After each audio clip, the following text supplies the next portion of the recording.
From Kern Government Television, welcome to this week's Kern County Board of Supervisors meeting, originating from the County Administrative Center located at 1115 Truxtun Avenue, Bakersfield, California.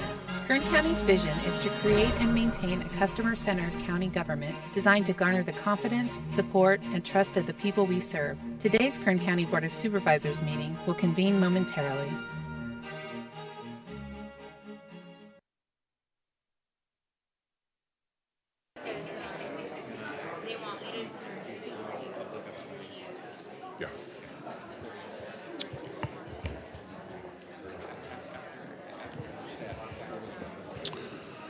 Good morning.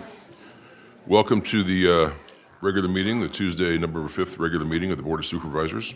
Board to reconvene. First item today is roll call.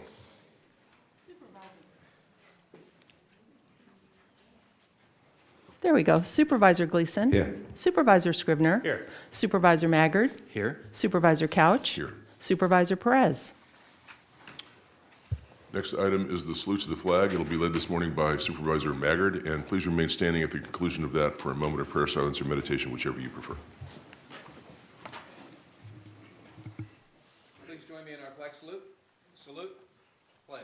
I pledge allegiance to the flag of the United States of America and to the republic for which it stands, one nation, under God, indivisible, with liberty and justice for all.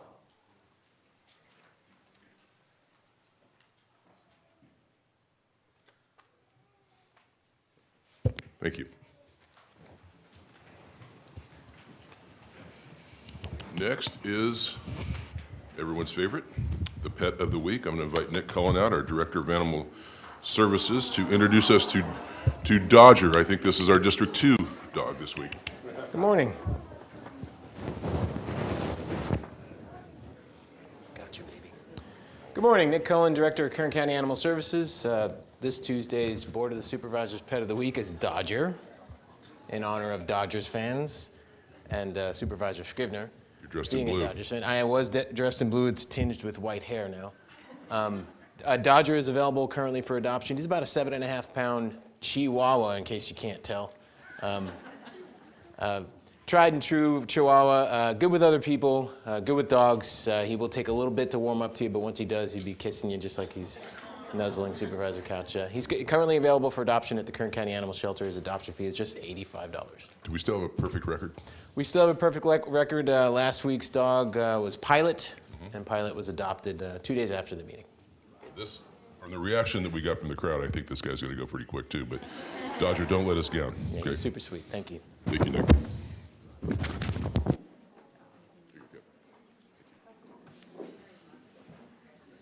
Next item is a report on actions taken in closed session during the Tuesday, October 29th, 2019 meeting at 9 a.m. County Council.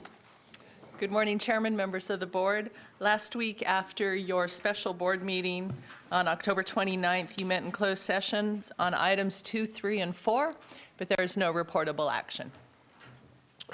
Thank you. Next is the consent agenda. All items listed with a CA or a C above the item number are considered to be routine and non-controversial by county staff. We can act on those all in one motion. If any of you would like to make a comment about any of the items I'm going to mention here in a second, now is the time for you to either make that comment or ask for separate consideration. If you ask for that item to be heard separately, a member of the board will have to remove it from the agenda. Consent agenda starts on page 2. It consists of items 7 through 10. On to page 3, items 13 through 16. Page 4, it's items 18, 19, and then 21 through 25. Page 5, all the items 26 through 33. Page 6, items 34 through 36, and 38 through 40. And on page 7, all the items 41 through 47. Is there anyone here who would like to make a comment about any of the items I just mentioned or request separate consideration of any of those items? Seeing none, I will return it to the board and ask for a motion on the consent agenda. Motion consent. You have a motion and a second. Please cast your votes. The motion is approved. 4 ayes, 1 absent. Supervisor Perez. Thank you. That takes us back to page 2 under the resolutions and proclamations portion of the meeting. Item 1 proclaims November 2019 as National Homeless Youth Awareness Month in Kern County. It'll be presented this morning by Supervisor Maggard. Thank you, Mr. Chairman. I would move approval of the proclamation. Second. Please cast your votes. The motion is approved, 4 ayes, 1 absent. Supervisor Perez.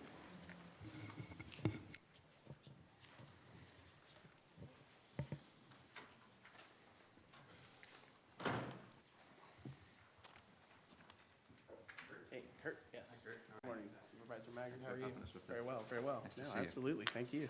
I'm going to say a couple things, and we'll let you Yes, sir. explain a lot more than I will. All right. Oh, we're joined by a bunch of other people. Good. Yes. I'll let you introduce all of them, okay? All right, Hi, sure guys. will. Glad you're here. Yeah, you want to come across if you want to be on TV. You want your mom to watch tonight, right? Colleagues, I'm joined this morning by Kurt Williams, who's the Director of Foster Youth with the Kern County Superintendent of Schools. He also serves on the Homeless Collaborative, and we are talking this morning about homelessness for our youth. In each year, about 2.5, this is hard to imagine, about 2.5 million young people have at least one night of homelessness during the course of a year. My own son, when he was in college, had a friend who was a homeless guy that lived in bushes and came to live on his couch. We didn't know this till after it had gone on for a while, but this homeless guy was living with my son in his little house over in San Luis Obispo. It is a very, very common problem, and we are trying to do something about it here in Kern County, and I'm going to have Kurt tell us about that. But we are recognizing November 2019 as National Homeless Youth Awareness Month in Kern County. It's entered into our minutes by the signature of our chairman, the Honorable David Couch, on this, the 5th day of November 2019. This is going to go on through November 15th, I think. Yes, sir. So please tell us about it. Congratulations on what you're doing for your good work. I like your pen, and tell us what else is going to happen. All right, thank you, Supervisor Maggard. Hey, yeah, I just would like to thank the board and Supervisor Maggard for recognizing this month. I especially want to thank you guys also for your increased efforts just in the homeless effort in the community as a whole. We definitely appreciate that, but really understanding that this month is really just about understanding the unique needs that our homeless youth face. You know, when we talk about homeless youth, we're usually talking about young adults age 18 to 24 in our community that are on the streets. A lot of them are exposed to a lot of violence, a lot of violent crime. A lot of the women are exposed to things like rape, as well as sex and human trafficking. Our homeless youth are at much higher risk to being victims of those kind of things. One of the things when we look through the research, we know that a lot of our homeless youth have come from abusive households. You know, there was a study that was done about 10 years ago where they surveyed people in homeless shelters, and they found that 65% of all homeless youth on the street were in foster care at some point in their lives. So either coming from an abusive or a neglectful household. When we do our work with our youth, we find that a lot of them lack financial resources and family support to really get out of the circumstances that they're in. So acknowledging that, you know, we just know that Kern County and recognizing this, we know that more effort needs to be taken. Making things more difficult for our youth a lot of the times, we do have support programs out there, but we find that a lot of our youth will often run into hurdles trying to find an actual apartment. So they may have a Section 8 voucher, they may have gotten a job, but due to lack of rental or credit history, they may have a hard time finding those jobs. So we just like to say thank you, and I would like to mention a couple of the programs that are going on in Kern County. You know, Heather Kimmel and Jamie Stewart. Jamie Stewart's with the Kern County Network for Children and the Dream Center for Foster Youth, and Heather Kimmel works with the Kern County Housing Authority. Those two have come together and created a shared housing program that to date has housed, I think, 38 different youth in homes using a shared housing model. And what that allows them to do is combine vouchers so they can get apartments and things like that in nicer parts of town. And we're finding a lot of those kids are having success. They're finding stability in their jobs, where they're finding, you know, they're able to buy cars and transportation, which is such a big deal in our county for finding work, because a lot of jobs are in remote areas with ag and oil and things like that. So often the jobs that they're finding aren't within the city limits. I'd also like to just acknowledge Allison Seals. You know, our Homeless Youth Committee is the biggest subcommittee of the Homeless Collaborative. And I would just like to thank her because she's really been integral in helping to coordinate services for youth throughout Kern County and really motivating partners to get involved. She couldn't be here today. She's off on her honeymoon, so we wish her well while she's there. And if folks want to get more involved with this, at endkernhomeless.org, landlords can go on there and say that they have units to offer up for our homeless youth, and that will be acknowledged. Also, if you run into homeless youth in our community and you want to try to get some immediate assistance, you can call 211, and the Community Action Partnership of Kern serves as our coordinated entry system for homeless youth. We currently had in October, the last number that I saw was 78 youth on that homeless list waiting for housing. And at the point in time count in February, they identified 100 unsheltered youth in our community. Another way to get involved is if you know someone that's under the age of 24 and they have been, and you find that they're homeless, they can call the Dream Center for Foster Youth at 636-4488 and see if they're eligible for services there as well. Again, we'd just like to thank you for the proclamation and appreciate this board's commitment in the fight to end homelessness in Kern County. Thank you. Thank you, Mr. Williams. Thank you all for being here. You're welcome. Goes.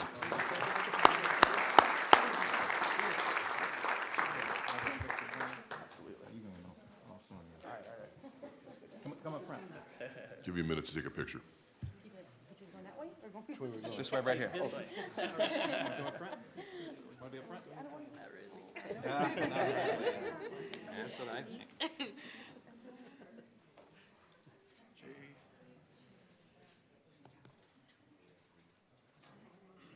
Thanks, you guys. Thank you. See you. Thank you. Thank you all for being here, and thank you for the work that you do. Supervisor Gleason will present items 2 and 3. Item 2 proclaims November 2019 as Diabetes Awareness Month in Kern County, and item 3 proclaims November 3rd through the 9th, 2019 as Retired Teachers Week in Kern County. Motion on both proclamations. Second. Discuss your votes. The motion is approved, 4 ayes, 1 absent. Supervisor Perez.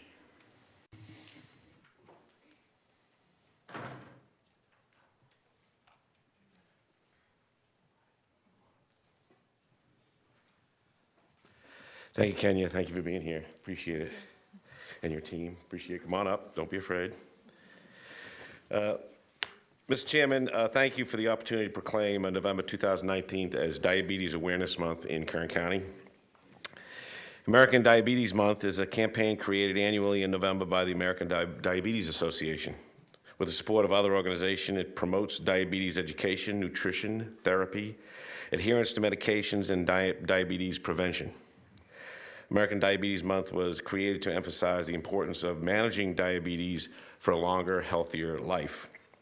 The goal is to help people with diabetes work together with health care providers to manage medications and to develop behaviors for a healthier lifestyle through nutrition, physical activity, and stress management. Kenya, thank you very much for being here. Did I pronounce that right, Kenya? Kenya. Yeah. Kenya, I did. I got it right. Yeah, I got it right. Yeah, I got it. It's a beautiful name. Thank you very much for what you do. Thank you for your organization. Thank you for your team. And please accept this on behalf of our chairman for Diabetes Month. All right. Thank you. Thank you. Good morning. Morning. As a future registered dietitian, I will be working with people diagnosed with diabetes and those at risk for diabetes. It is my passion to provide personalized nutrition care using healthy foods. My goal is to prevent what happened to my grandfather. He lost both legs because he faced many challenges caring for his diabetes. Diabetes can happen to anyone. Look to your left, look to your right. 1 in 3 of us will have type 2 diabetes by the age 65. We can work together as a community to prevent and control diabetes. We can develop walkable communities, use local fresh fruits and vegetables, and support access to affordable medications and a healthcare team, including primary care providers, specialists, certified diabetes educators, and dietitians. Diabetes awareness can help improve our health and save lives. Let's make the future bright for a healthier Kern County. Thank you. Thank you.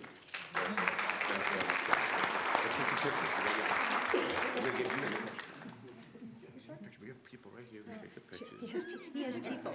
Yeah, we have peeps, we have peeps. She'll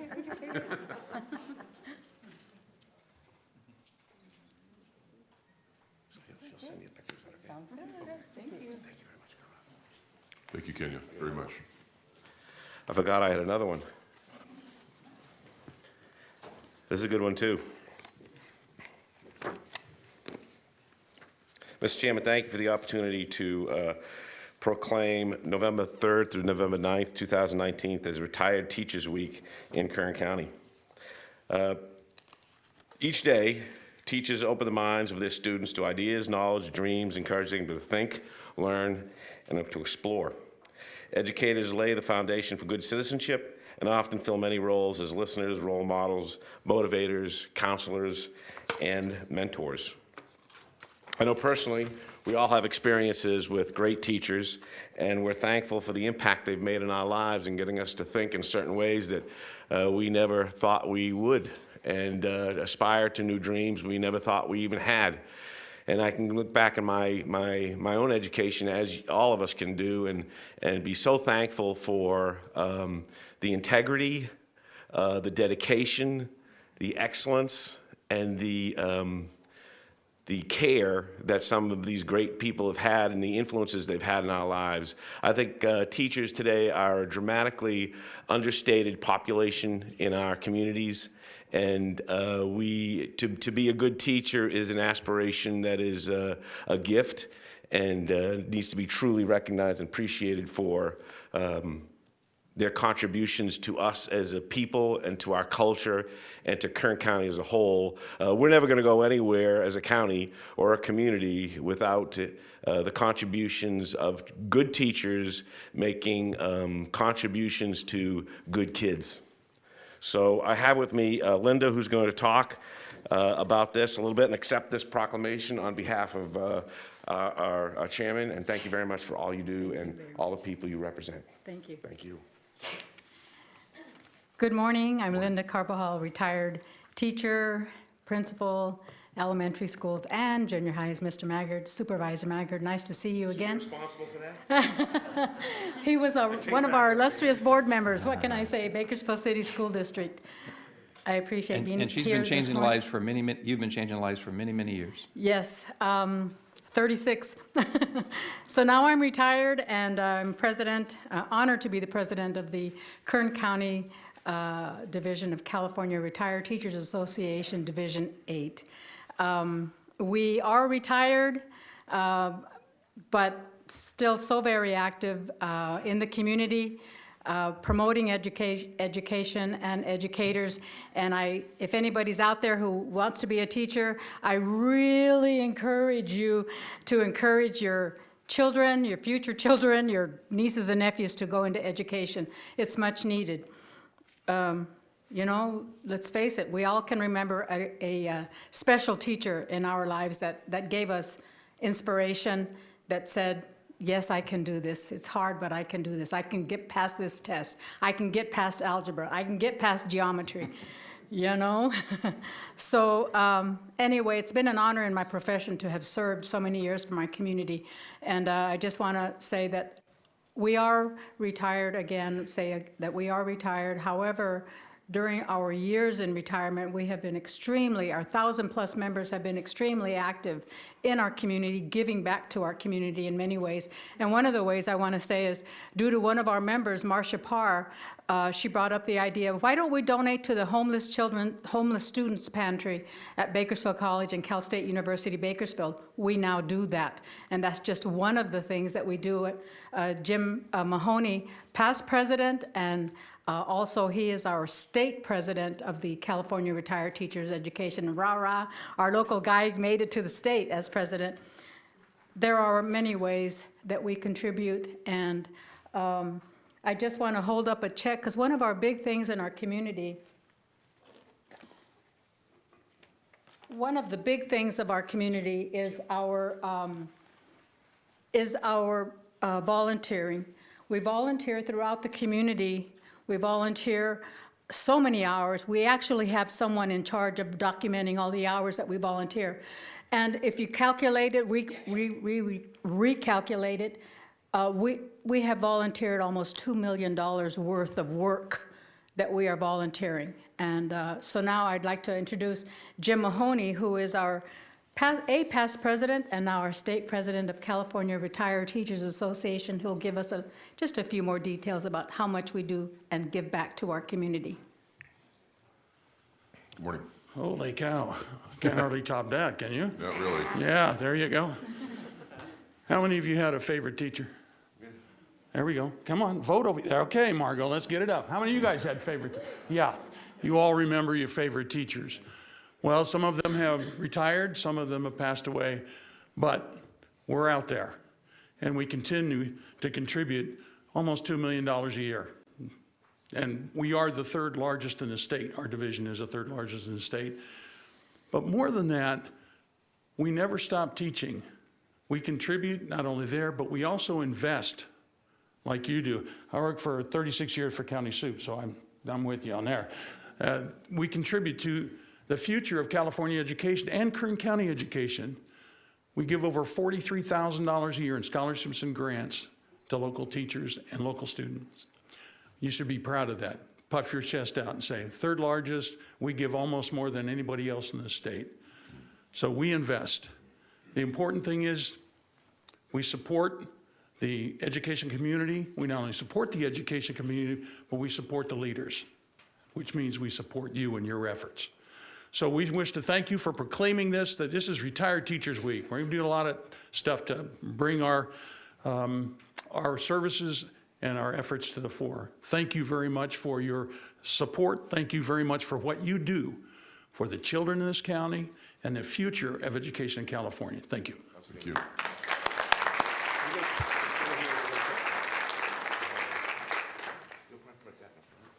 That front, there you go. My mother was here today. She would demand that I tell you that she was my favorite teacher. I remember her very well. Thank you. Your mom was a good person. All right. I'm going to steal a mic one last time with Mick Gleason. Usually when we're here, we see a lot of veterans because you do so much for the veterans. I'm retired Navy, and we had a little chat before, but here's to the veterans. Thank you very much for them. Thank you, Mr. Mahoney.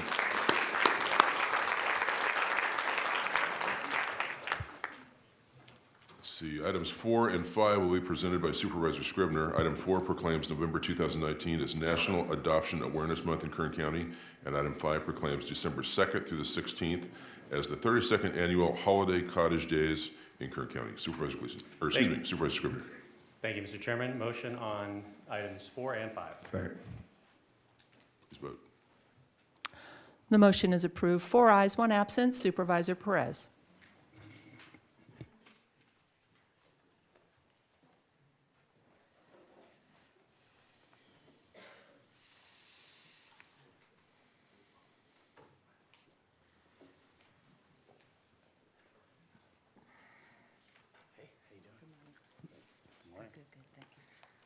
Good morning, Mr. Chairman and members of the board. Dina Murphy, our Director of the Department of Human Services, is going to join me for both of these proclamations. November has been designated as National Adoption Awareness Month in order to focus national and local attention on those children waiting to be adopted who are currently living in the child welfare system. The Department of Human Services, in collaboration with the Superior Court's Juvenile and Family Law Divisions, as well as other community partners, will focus this November on bringing attention to the many needs and importance of adoption for these children. The 17th Annual National Adoption Day in Kern County will be held on November 22nd and begin with a press conference at 1 p.m., whereby Judge Marquez will invite reporters into the courtroom to witness an adoption. Following the press conference, dozens of children will complete their adoptions out of foster care and into their forever families. We strongly encourage that all parents who have thought about adopting a child seriously consider it this November. It's never too late to adopt a child into a loving and stable family. And so it's my honor on behalf of the board to present this to you, Dina. The Board of Supervisors of the County of Kern, State of California, has officially proclaimed November 2019 as National Adoption Awareness Month in Kern County. This recognition has been entered in our official minutes, signed by our Honorable Chairman, David Couch. The mic is yours. Good morning. Thank you. Good morning. Thank you, Supervisor Scrivener. Thank you, Chairman Couch and members of the board for this proclamation and celebrating National Adoption Awareness Month. I'm Dina Murphy, your Director for Human Services, and I'm joined today by Amanda and Jeremy Wydell. And actually, they're going to be adopting two little siblings on National Adoption Day, and they will share their precious story with you in just a couple of moments. I'm also joined by Judge Ramonda Marquez, supervising Superior Court Judge at Juvenile. This is, as Supervisor Scrivener said, the 17th consecutive year that our department has been joined in celebrating National Adoption Awareness Month. I'd like to give you a big thank you to our many partners who have joined us. And I'd like to start with our Kern County Superior Court Judge, both family law and the Juvenile Justice Center. We couldn't do this without them, obviously. I'd also like to ask those in the audience who are here to stand as I recognize them. Our DHS Adoptions, led by Assistant Director Vanessa Frando, and our Family Services Social Workers, led by Assistant Director Jenny Krebs. The CARE Foundation, who actually funds the majority of our events that take place that day. Koinonia, Aspiranet, Kern Bridges, ChildNet, and CASA. Also, a special thank you goes out to DHS Outreach Division for coordinating the National Adoption Day, and to Stacy Lloyd, our committee lead. There's a lot of work that goes into this. The people we want to thank the very most of all, though, are our adoptive parents. We couldn't do this, obviously, without them. They open their homes and their hearts, and they take these babies in and bring them up and make a better life for them. And our hearts go out to them to thank them for all that they do. Together, we work every day to reunify children. That is the goal of our department. But when it's not possible to have the safety needs and needs met of those little children, then we look for an alternate home, a forever home, and that's with these adoptive parents. And people like Amanda and Jeremy have come forward and stepped up and have opened their home. So they're going to share a little bit of their journey with you right now, and then Judge Ramonda Marquez will conclude our comments. So, Jeremy, it's going to be Amanda. Here we go. Good morning. Good morning. Okay. So, I was the type of girl who grew up and they said, "What do you want to be when you grow up?" Mom. That's what my answer always was. So I met Jeremy, and we decided to start having kids, but 5 years later, we finally got our little miracle baby, Charlie. He's awesome. Well, when he turned 2, we decided to try to have a sibling for him. We weren't sure what kind of road it was going to be because we knew he was tough. Needless to say, spring forward 6 years later.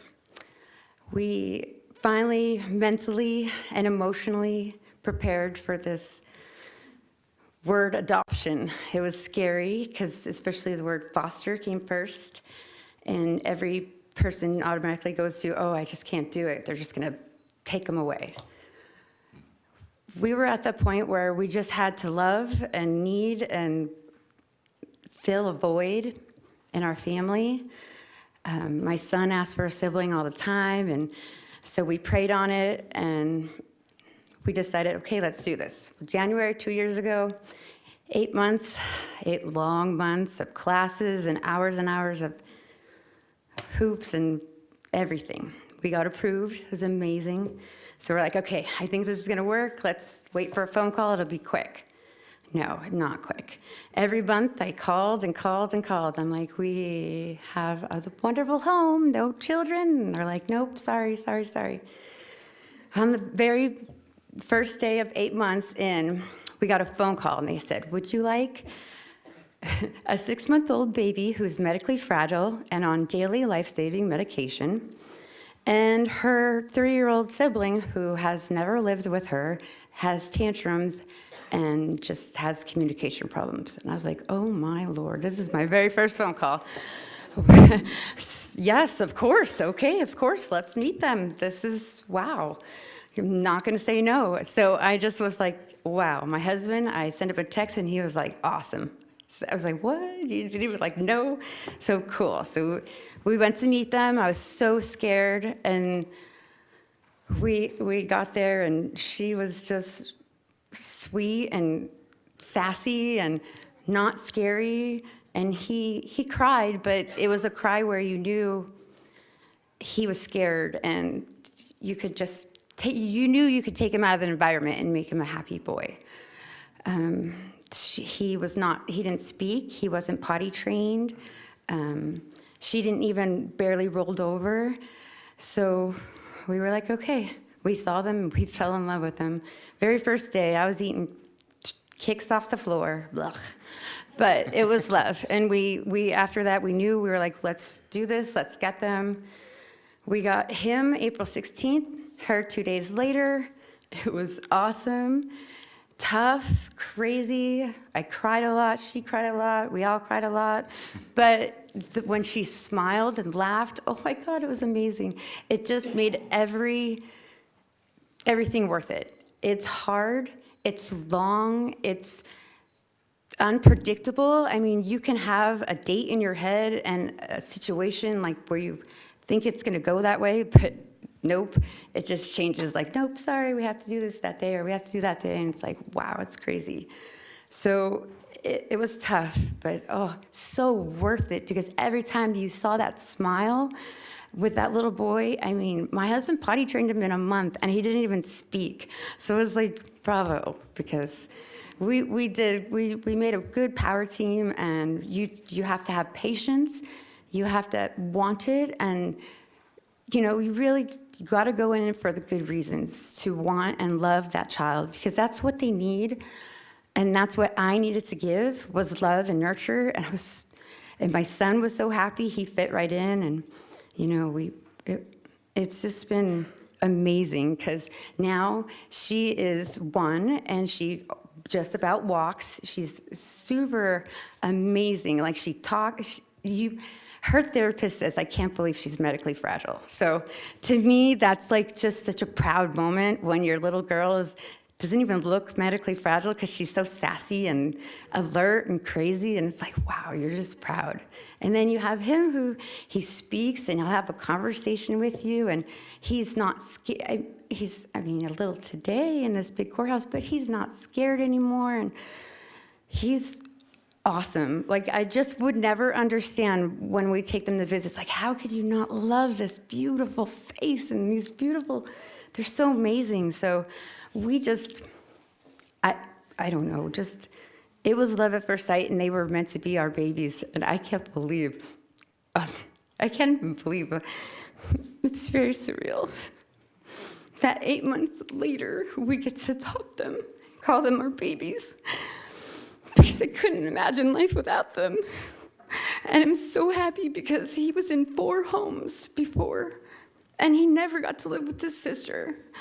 So I'm so happy that they get to live together and flourish together, because that's all I want in life, is for them to, I thrive off their smiles and their laughs, and the one word is proud. I'm so proud of those kids, because if you could see them today, it's 180, and they're amazing. And I get to call them mine soon, so very excited. So if anybody wants to go this journey, just do it. I mean, make sure you're mentally prepared for it, because it's not easy, but you can do it, and it's amazing. And it's so worth it. Oh, it's so worth it. I promise it's worth it. That's all I can say. I promise.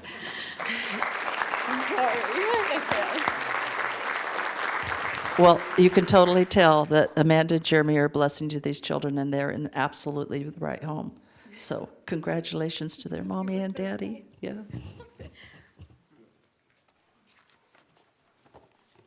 Follow that. Yeah, good luck. I don't really have to say much after that, do I? Esteemed supervisors, thank you again. It's my privilege to always come before you with Director Murphy and our community stakeholders, asking you again to continue to recognize the important work of adoption that we all join in. The Waddell family are representative of a league of heroes and sheroes that we have in the community, who in dire circumstances come forward and they say, I will love this child. I will shelter this child. I will protect this child. And ultimately, then they make that forever commitment to love and raise that child. And how very exciting that moment is when we get to that point. Thank you for, when we come before you, thank you for always, without hesitation, recognizing this work and recognizing the community of stakeholders that help that to happen. And I would like to also recognize that County Council is a big part of that as well.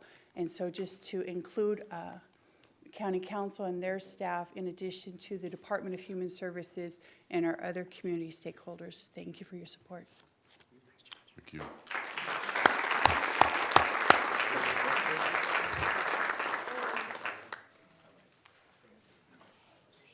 Let's make a sandwich out of you guys.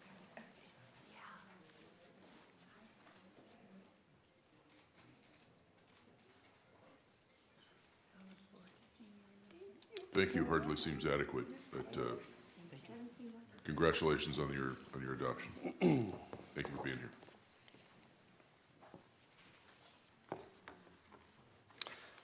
Okay, on to item number 5. 32 years ago, the Department of Human Services established the Holiday Cottage to fulfill the Christmas wishes of approximately 1,100 children living in foster and group care. This year, the Holiday Cottage opens on Monday, December 2nd.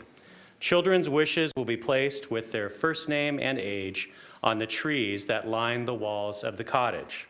The Holiday Cottage will be located at 2681 Callaway Drive and will be open from December 2nd through December 16th. Volunteers representing local community groups will be present to greet and assist members of our community in selecting a child's wish to fulfill. Gifts are then purchased by community members and provided unwrapped to the cottage. These gifts are delivered directly to the child in time for the holidays. The community is invited to the grand opening celebration taking place Monday, December 2nd at 11 a.m. So it's my pleasure to present to Ms. Murphy. The Board of Supervisors of the County of Kern, State of California, has officially proclaimed December 2nd through the 16th, 2019, as the 32nd annual Holiday Cottage Days in Kern County, and this recognition has been entered into our official minutes and signed by our Honorable Chairman, David Couch. Ms. Murphy, thank you. Thank you again, Supervisor Scribner. And Chairman Couch and members of the board, again, this is our 32nd annual Holiday Cottage. The generosity of this community is just paramount. If you look at the folks behind me, they're from Home Depot, and they have come in for the last few years and remodeled an empty space and made it look like a home.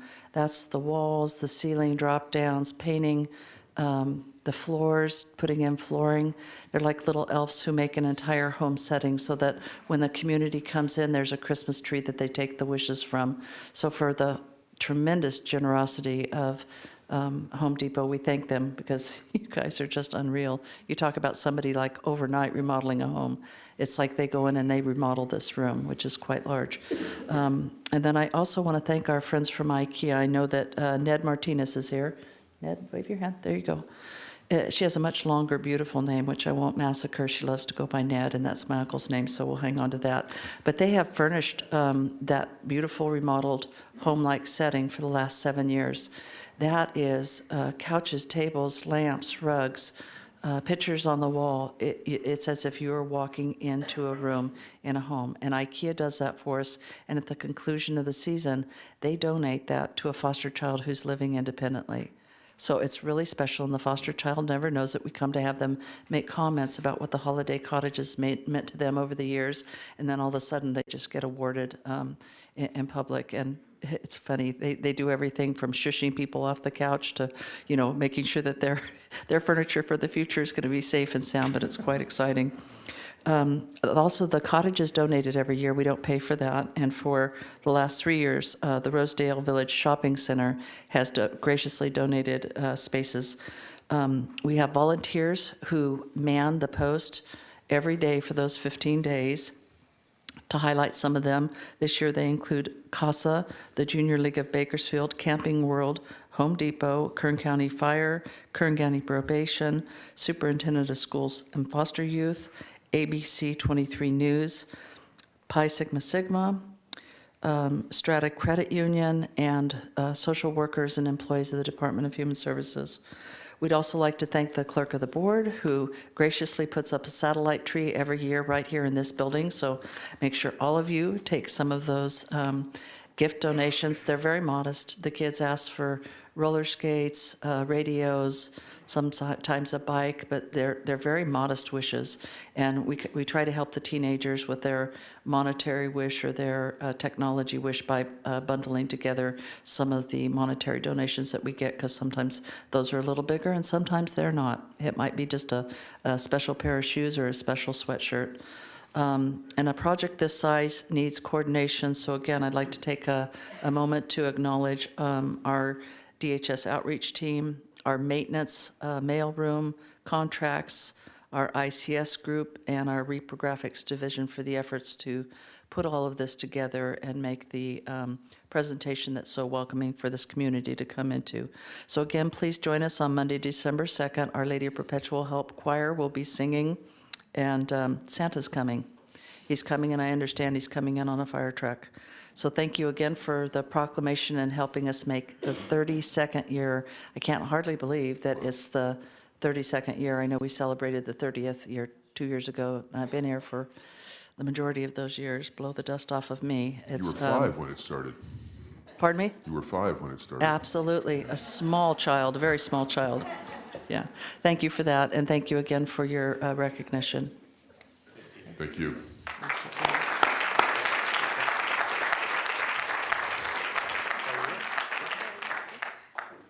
Thank you to the good folks at Home Depot.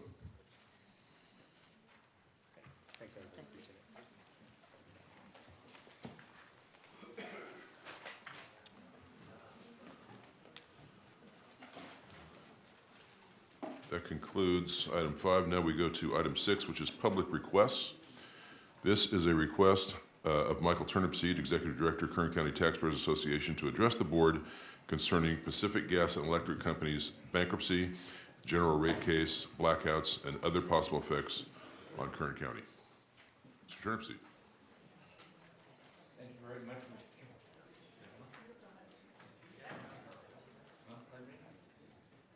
I was expecting to see him. Now your mic's on. Bang on it. Is that one on too? Are both of them on? No. We'll need both of them. Thank you. Otherwise, Barry doesn't get to speak then. Mr. Chairman, members of the board, Michael Turnipseed representing Kern Tax. I want to thank you for allowing us to formally address your board today. I brought a couple of my directors, our directors at Kern Tax, Barry Hibbard and Jess Fredericks, to do the presentation today. So with that said, you have had a long day, so we'll get started. Barry's going to go first. Thank you. Pleasure to be here this morning. Last Monday, I was teaching a class at the Kern Leadership Academy, the Kern Tax Leadership Group, and sharing what I thought was common information, and as many times you find out that it may not be. We're talking about the Central Valley, specifically economic growth, opportunities, and threats. And we're reflecting back on the success that we've had as a community going back the last 20 years. 20 years ago, we were struggling to diversify our economic base here in Kern County. We were fortunate to run into IKEA and Target, one at the south end of the valley, one at the north end of the valley. Both of them became major employers in our community, and through that process, we learned what major decision makers are looking for when they're looking at a major either manufacturing or distribution decision. And it was pretty clear. There were 3 things that really came up. Number 1 was, can you show me a clear path to opening my door? The California equation had gotten fairly complex, and that was not always easy to show somebody how they go from a decision to opening their facility. Number 2 was, do you have enough quality labor, and is the labor well-versed and trained in what we need?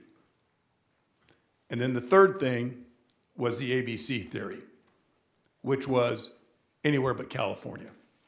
I need to be in California, but is there another alternative? And for many of those companies, when you had, at that time, 35 million consumers in California, the question was, I have to be there because the transportation costs are too much to look at Reno, Phoenix, or Las Vegas. So where is the affordable California? Well, we tried to position over the next 20 years Kern County as that affordable solution. And through the great work of Kern County Planning and Public Works, specifically led by Lorelei, we're able to show a clear path from decision to opening. With the great work that Letitia and many others in our education community did, we were able to show that our workforce is well suited for that light manufacturing, distribution labor force. And so a lot of success has occurred since then. The thing that has come up most recently is we have a new challenge, and one that nobody ever thought about. We're back to an ABC theory. I hear it all the time again. Anywhere but California. The biggest challenge today is PG&E. The fact that they cannot guarantee a process that makes any sense. And if you question them on the process, there's not a good answer. Now, they have great people. We have some good local people, but they are stuck in the system. The failures at the leadership, the failures in the process, and there is zero accountability up the chain to be able to get an answer, to get a solution, or to get an exception, because not everything fits in a predetermined box. And you're just not able to get that with PG&E. So we're back to ABC because of a public utility, which is going to have a significant impact on our community as we continue to diversify our labor force and look for core jobs in our community to offset the changes that are occurring in oil and agriculture. Y'all good? Okay, guys. First thing I want to do is I want to make it clear that the rank and file of PG&E are good people. They're our community members. Let's be careful. And I'm telling myself that more because I start to sound very clinical, having been raised by a surgeon in the Army. They're good people. Let's always remember that when we're talking about this. I'm going to talk about PG&E as a social and economic organ, and I may sound a little dry in the process, but we have to understand the nature of these problems in order to solve them. I'm going to go through a couple of these slides first, just to sort of sensitize people as to what we're talking about. So what you see are basically about 16 climate regions in the upper left-hand corner. You see below that the PG&E service territory, which covers a lot of those climate regions, very different climate regions. And beside that, in the larger image, you see the median household income distribution. And as we all know, it comes as no surprise, Kern County sits fairly low in the distribution. Santa Clara County does very well, and certainly Marin County does very well too. Next slide, Mike. So we supply a lot of the generation in the state. We actually have 200 generators, and you can see the general distribution beyond that. We're very hot in the generation business. Next slide, Mike. The fire damage liabilities, because of the way we consume a large amount of electricity at these higher cooling degree days, really slides back to Kern County disproportionately. And you see there the red. I don't have the Kincaid fire in here. I didn't update this. But you can see how many of the fires occur in what I call the northern tier counties and along the coast. Next slide. So you can see that a lot of the billing comes from Kern County, and some of it comes from Santa Clara. This is total usage, and residential puts us about in third place as opposed to being somewhere around first or second place in total billings. The reason I have total billings is because this cost will come due not just at the residential level, it'll come due at the commercial and industrial levels as well in this new next rate making cycle post bankruptcy. So, you have to ask yourself, why is Kern County carrying the freight? The median household income for us is low. It's sort of like we're the steerage on the ship rowing the boat while everybody topside is going water skiing. And I don't mean to sound cynical. It just feels like that some days, especially in the summer. So having said that, Mike, can we have the next slide? Now I'm going to get a little drier. We're experiencing a Malthusian trap. PG&E's responsibilities have grown to a point that it can no longer feed itself or withstand the natural threats to business survival. That's what we've learned in the past 20 years. Bankruptcy shouldn't be part of a business plan. I want to be clear, PG&E once was a good company, and when I say a good company, that's not as opposed to being a bad company. I'm going to give you a definition. So before 1995, PG&E was an all-in-one investor-owned utility. It was a good company.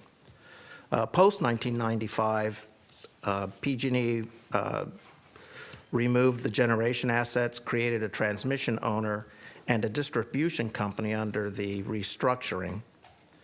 Post-2001, they were a re-emergent post-bankruptcy company. Post-2004, they added renewables advocacy. All of this was under the watch of the CPUC and the legislature. This was not done at the board level of PG&E, as many tend to point to and say. The pre-bankruptcy number one PG&E, in the context of being a well-regulated IOU, delivered a commodity essential to health and welfare reliably and at a reasonably least cost. The performance of service was done in the context of the constitutional context, a compact put in place with the adoption of the Federal Public Utility Holding Act of 1932. We had a good run on that.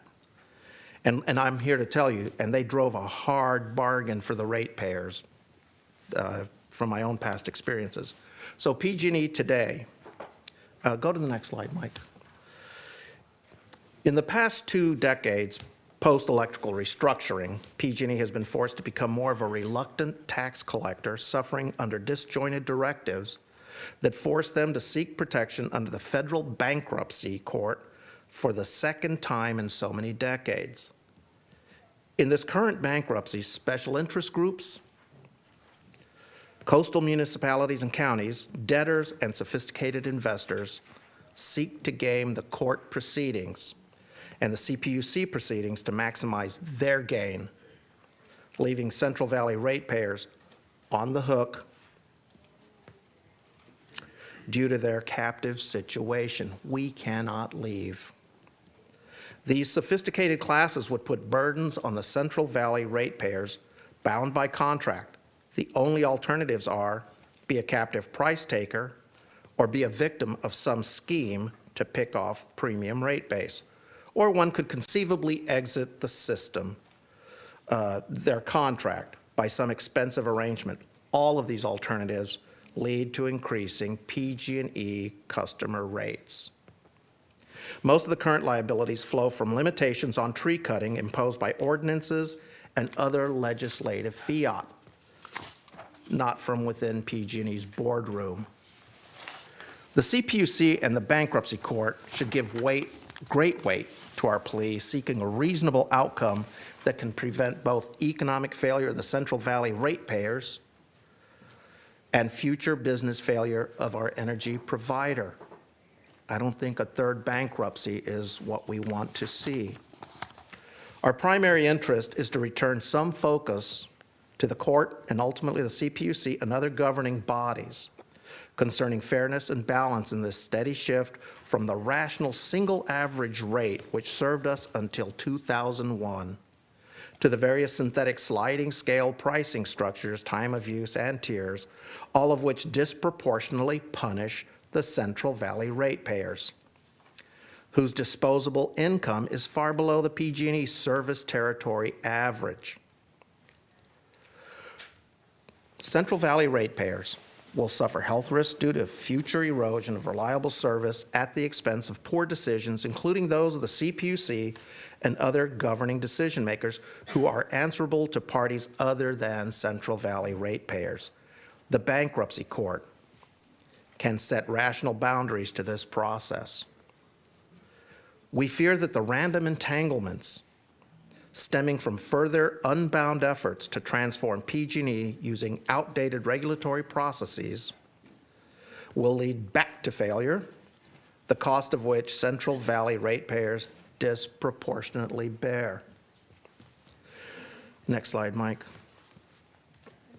We want to see a robust utility service that can meet our current needs and prepare well in advance for future challenges while providing reasonable costs. Wow, it just doesn't seem like we're asking for a whole lot, folks. Was this problem the result of climate change, a stack of poor policies, or false economy of scale? Malthus would argue that growth will eventually lead to collapse. PG&E experienced a growth of regulation and fund collection and reallocation like some evolutionary misfire. With PG&E's size, one would reasonably expect that PG&E rates would still reflect the economy of scale, if such a concept is true. Yet other smaller utilities, give me the next slide, Mike, would you? Yet other smaller utilities seem to be able to maintain system integrity and deliver energy reliable and at least cost. SMUD has a winter off-peak rate of 9.69 cents per kilowatt hour, and its peak is 16.11 cents per kilowatt hour, and is solvent and whole. What does Sacramento know that we don't? Turlock Irrigation District is another example, has an off-peak rate of 10.16 cents per kilowatt hour, and its peak rate is 14.36 cents per kilowatt hour, yet they too remain solvent and whole. How is it that the climate does not adversely affect them too? It seems service territory size and regulatory burden may be the factor. In a natural world of business risk and survival, PG&E's board and employees are constantly tasked with adjusting to Sacramento's confounding experimental social engineering and are still tasked with meeting the increasingly canard-like obligations to continue operations by consent of the public. It serves under a constitutional compact allowing for certain critically needed monopolies. Let me be clear, the CPUC, acting on behalf of special interests, California Air Resources Board, the California Energy Commission, the California Independent System Operator, and the legislature, have redefined what was once an IOU into what they believe is a good company, performing to their whims concerning social good, but failing in all truly critical aspects. And the Office of Ratepayers Advocates left the scene of the crime. They are now called the Office of Policy Advocacy, or Advocates. I don't even know what that means. But rest assured, it won't mean anything good for us in the rate-making cycle. The politically easy path is to simply accept the finger pointing at PG&E as if they are the sole source of this problem plaguing the state. What roles do the CPUC, CEC, and the ISO, not to mention the legislature and local governing bodies, have in this? Have they no obligation of responsible oversight? Politically expedient solutions such as finger pointing will not solve this very technically nuanced legal, physical, and social problem, nor will more of the same poor planning. Each party having management and oversight duty failed at every step of the way since the CPUC-led electrical restructuring of 1995. Any special interest group that lobbied and schemed to erode PG&E's infrastructure, line items earmarked for new construction, reinforcement, and maintenance are equally culpable in this disaster. After the first bankruptcy, the CPUC supposedly moved to ensure no other IOU would go bankrupt. However, in the following 15 years, PG&E's business resiliency has been eroded to such a point by non-utility burdens that a mere 0.01% of PG&E's residential rate base took out the entire company. These fire victims deserve compensation. The question is not who can pay, but who should ultimately pay and how much. We all deserve a company. Next slide, Mike, would you please? We all deserve a company that is allowed to function at a higher level of performance reflecting each geographic area's needs and willingness to pay for the nature and service they desire. Central Valley residents' wealth will be confiscated via PG&E, not by their own interest or desire. It is as if they are forced to act like the state's idea of a good company. And the question is, can the average Central Valley resident survive the Ponzi-like cash flow solution to the Gordian knot that area-wide planning under so many conflicting instructions causes? The northern tier counties should not have any tree trimming ordinances more restrictive than the rest of the service territory unless they are willing to live with the risk and long-term cost that they create. PG&E, as a solution, should be 5 or 6 good companies, each one assigned to their own climate regions, a geopolitical region. PG&E should be allowed to reemerge from bankruptcy as a group of geographically separate business units, a separate generation contract holding company and a separate transmission company, each having separate rate-making criteria and hearings. This would be similar to the structure that we see with California Water Service. We believe that the CPUC has itself become a taxing authority, and it has forced IOUs to become de facto tax collectors.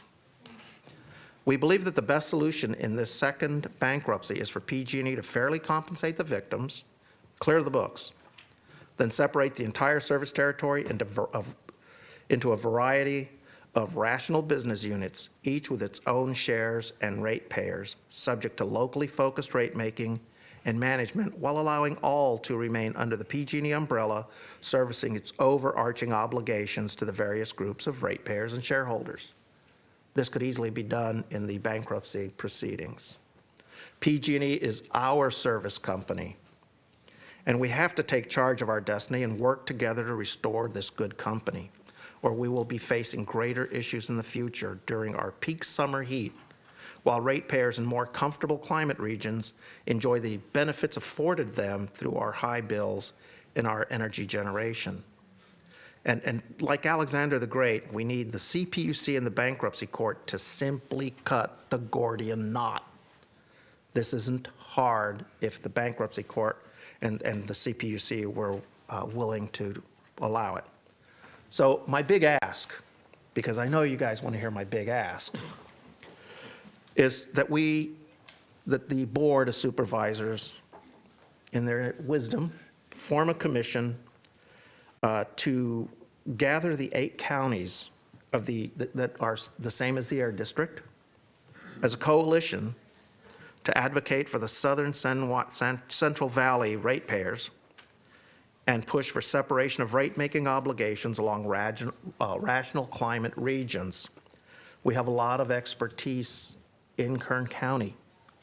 We have some really good people, and I would definitely, if she doesn't know, I'm going to say this, but I would definitely put Lorelei Oviatt in this in some fashion because she's competent and capable, and I think she has the best interest of the Central Valley and Kern County in mind. And with that, I would like to say thank you.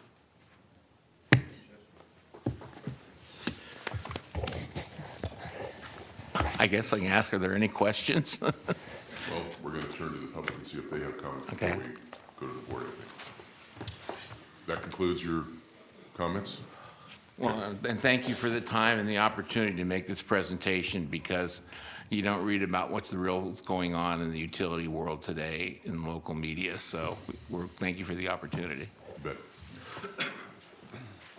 Anyone here like to make a comment on this particular presentation? Chief? Good morning. Good morning, Mr. Chairman and members of the board. I'd like to just give a real quick update on last week. It affected a lot of people, a lot of areas, many of you on the board. 13,000 customers without power, affected multiple communities. We put together a work group to look at an after action of this event, to look at possible future funding sources, both county council, as well as the CAO's office and multiple other agencies, because it doesn't just fit one particular area of government. It's going to take all of us to work through these issues. December 10th, we'll give a more extensive update on where we're at and what we've done and the effect to the county. And then I'd also like to say thank you. We had a fire in Supervisor Scribner's area on Thursday that was big, extensive.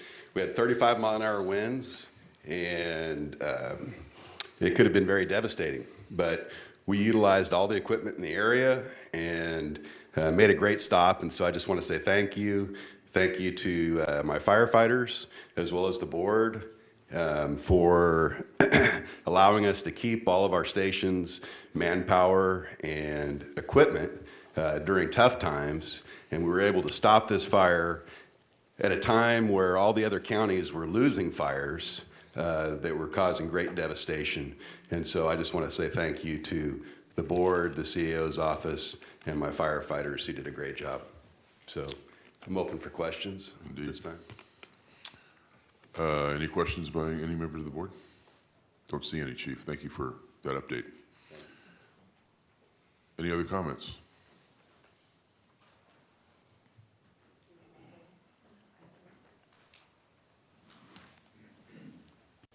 Good morning, Chairman Couch and members of the board. Morning. My name is Mary Helen Barrow. I live at 201 Jefferson Street.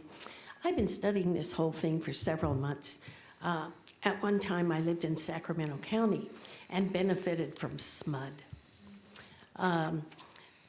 The rates there, even though we have similar, and they have even hotter climates, the rates there are much lower because of SMUD. So I've been looking at the options. We can do several things. We can form our own public utility district here in Kern County. That is a very viable option. Number two, I've been exploring what the options are that all corporations that provide a public utility be phased into nonprofit organizations. That is also feasible. It's been done in other parts of the country. I've been downloading all kinds of documents, and I can share them with you if you're interested. But there are other options. But you're right, because PG&E, they have also rate structures where communities that have extreme climates like the Central Valley compared to the coast, they have a different rate structure. For years, we fought to get the rate accommodation for areas that live in extreme climate. They won't give it to us. As far as I know, they still haven't given it to us. So we're entitled to those credits, something else to explore. So that's all I have. I've been looking at all this good stuff, but I've been working on it for about 6 months. Just my own little Crusader rabbit thing. But I think that there are other options for us all to explore, because I think really PG&E has, regrettably, although we have a lot of good people here locally, I agree with you, but the corporation as a whole has been greedy. They haven't repaired their lines, and they've been taking profits, the stockholders, and I think it's time for them to pay up rather than have the ratepayers bear the burden. The stockholders of PG&E should bear the burden. They've been making the money. Thank you very much.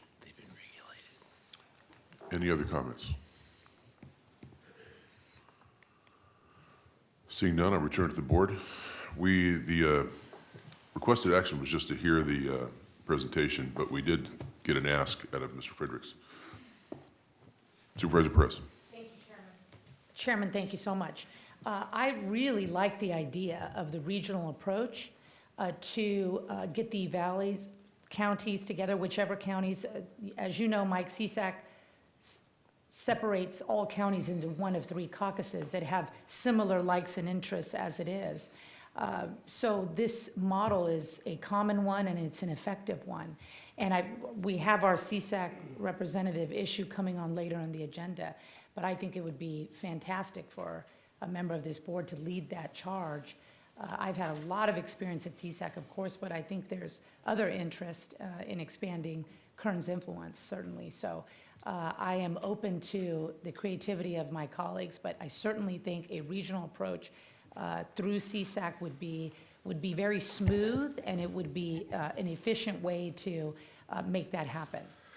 I really believe that. One of the things that I just want to remind everybody of is that this is moving fast. The bankruptcy court can drop that gavel at any point in time, and that's where it stops, and it becomes a CPUC issue once again. And bear in mind, I know people always point to PG&E and always say they're greedy, and I don't carry water for PG&E. I take no contracts from them. I've just dealt with them for over 40 years in varying ways, some as adversarial. They're regulated. They're guaranteed a return that attracts capital so that we don't have to buy every wire out of our own pocket. We buy it collectively using this guaranteed rate of return that comes with the constitutional compact that served us well since 1932. The problems that we've had with PG&E have started with the electrical restructuring and all these different confounding instruction sets that they got. The entire market for the electrical restructuring was synthetic. I can tell you, I feel like I've just gotten in a time machine and gone back 30 years, and I'm having the same arguments that I had back then, warning people that it would not work. And if we do not fix it this time, it will not work. And so I'd love to have the benefit of the counties working together to bring this sledgehammer to bear against this very powerful organization called the Public Utility Commission, who does not give a hoot about the Central Valley. I have been there in rate making. They just as soon we not show up because it makes it so hard for them to hear us go, what about us? So it'd be a whole lot better to have a much louder, much stronger political voice in the mix.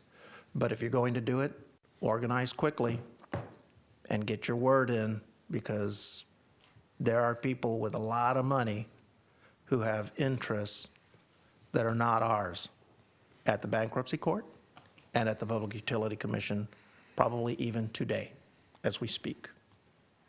This moves fast. Hold that thought. Supervisor, are you? Well, I want to reiterate that I think that's an excellent idea. I want to Thank hear you. from my colleagues, of course. I do think the regional approach is accurate. It's where we have some muscle, and we, can demonstrate real uniformity. So I would love to hear from my colleagues, but I think you're right on, and we could do that really quickly. Sure. With relative ease, hopefully with your input and expertise. So, again, I'll wait to hear from my colleagues. Thank you, Jess. Yeah. Supervisor Gleason. Thanks, Chair. Barry, Jesse, Mike, thank you very much for coming in. Appreciate Yeah. your words and your thoughts. Let me see if I can summarize, Jesse, what you said in the way I look at it, the way I heard, and see if it comes close to what you're saying. First off, I heard you say that the people who work for PG are good folks. They're doing the job. They're They're great. responsible citizens. They're earning a paycheck. They're trying to provide a service at the best possible rate that they can influence, and they're doing a good job. And so our conversation here today is not targeted at PG&E employees. It's a strategic discussion of how a gorilla was let out of the cage, and the janitor left the building, and the person in charge is no longer capable of retaining this gorilla, and he's running amok in the zoo. Yeah. Okay, so I also heard you say that, and I kind of agree. I don't know a lot about this. I would like to know more about it because I'm curious about this whole deal because it is a structural deficiency, an organizational structurally deficient And that kind of, I like that thought and that world. I just enjoy being there. So I hear you say that PG&E is not necessarily the person or the entity, the organism at fault.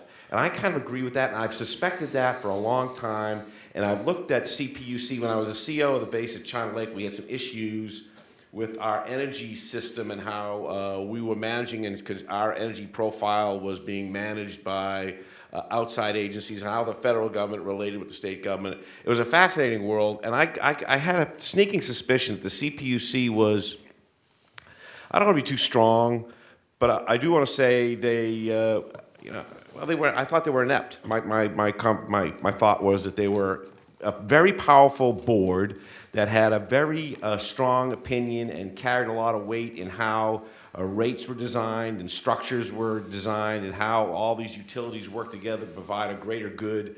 And I didn't think they were capable structurally of managing in that arena. Maybe because their structure was failed to begin with. Maybe it wasn't, but we have these fires and these PSPS program now that is slapping us in the face every weekend, adversely impacting our constituents and demoralizing our communities and changing the culture of California in a very big way, and it's not going to stop. And I'm not holding personally, I don't hold PG&E at fault for this. I hold the CPUC or some greater influence structure above them that is directing them and shaping them. And I think the relationship, the power they have is inordinate, and it is poorly designed and is not functioning properly. And PSPS is just a glaring manifestation of that structural failure. What do you think about that? I agree with you 100%. The thing I might add is that I always try and find a solution where I find a problem. And in that instance, the CPUC, which Mike was pointing out to me, that I always say you need to have a conflict of interest to be qualified for the position. And that doesn't mean you're competent, you just have a conflict of interest to be qualified. What we should do with the CPUC is actually redesign it to where they are 6 individuals who are elected by regions, or 8 individuals, or 10 individuals. I don't care how many you do, but it is so fundamental to our welfare that we shouldn't allow them just to be appointed in some crony relationship that always seems to be a player from LA, a player from San Francisco. I can go down the litany of them, and occasionally somebody who is actually in the, what I call Sacramento-San Francisco corridor. But that's who you find there. And the entire staff is of the same ilk. You don't find Central, I can guarantee you, I can go to the PUC and go looking for somebody who ever lived in the Central Valley, and I won't find a soul. So what I'm thinking, Jesse, is that it's good that you're discussing PG, and it's good that we're involved in how should we interact and interface with the bankruptcy court is very interesting, and I don't know enough about that topic to offer a recommendation. So I will listen and participate at whatever level I can. But I think it's important also for us to get involved politically at the CPUC level, and somehow influence from a government agency to another government agency, outlining reasons and rationales why the design, the setup is inappropriate for the problems in the state of California today. Maybe it worked 30 years ago, who the heck knows? But it ain't working now. So I think I'm glad you're here. I'm glad you're asking for a commission to analyze the PG&E restructuring and how do we influence that to the benefit of Kern County. I got that, and I'd be glad to help with that. But I also think it's important, if we're going to do anything and of any value, is to influence the CPUC and how that design is made and where they get their authorities and all that, and work on that angle also. Sure. Thank you all for your time. I'm taking way too much time already, but thank you very much. Supervisor Maggard. Thank you, Mr. Chairman. Thank you, Michael, Jesse, and Barry, for coming today and talking to us. You're always prepared, and I'm grateful for that. We've had a lot of talks over the years. I miss the GRC days when we would all sit in the room. And, yes. And that was a long time ago, but those were, you're still at it, and I appreciate that. So without belaboring the criticisms of the company and whatever has occurred, and you're right, that PG&E is made up of good people. There's just some problems with the organization. So how do we fix it? I agree with you. The solution's all that matters at this point, I think. So does PG&E have any idea of the kinds of solutions you're talking about? And if they do, have you heard any chatter as to what their response is, what their view is of that? Would they resist our efforts to do what you're suggesting? I haven't had direct conversations in some written form directly to, like, the board, for instance. I'd love to make a presentation to the board. I'm accustomed to doing that. That's more of my ilk, and I think the information that they need to consider, I could deliver to them. But having said that, I haven't done it. I think they're aware of this issue, and I know that conceptually they're aware of it because I have had that discussion with them. And it's a difficult one for a corporation to process. When you have a large corporation, they don't like to break up into smaller units because sometimes size is sort of a perception of importance, and the board becomes accustomed, and there's a sort of inertia built around maintaining this really big unit. But realities come, and litigation is a quick way for people to learn that you have to shed liabilities. And the way you manage risk and liabilities is by breaking companies into smaller business units and firewalling each one individually. And it works. It's worked for many large corporations. I'm not going to give names, but I've been there. And that's what they need to do. Can they come to that point in this pace and rate that we're going through the bankruptcy? I don't know. But I'll guarantee you there are guys who are going to buy that company lickety-split and break it up along those same lines.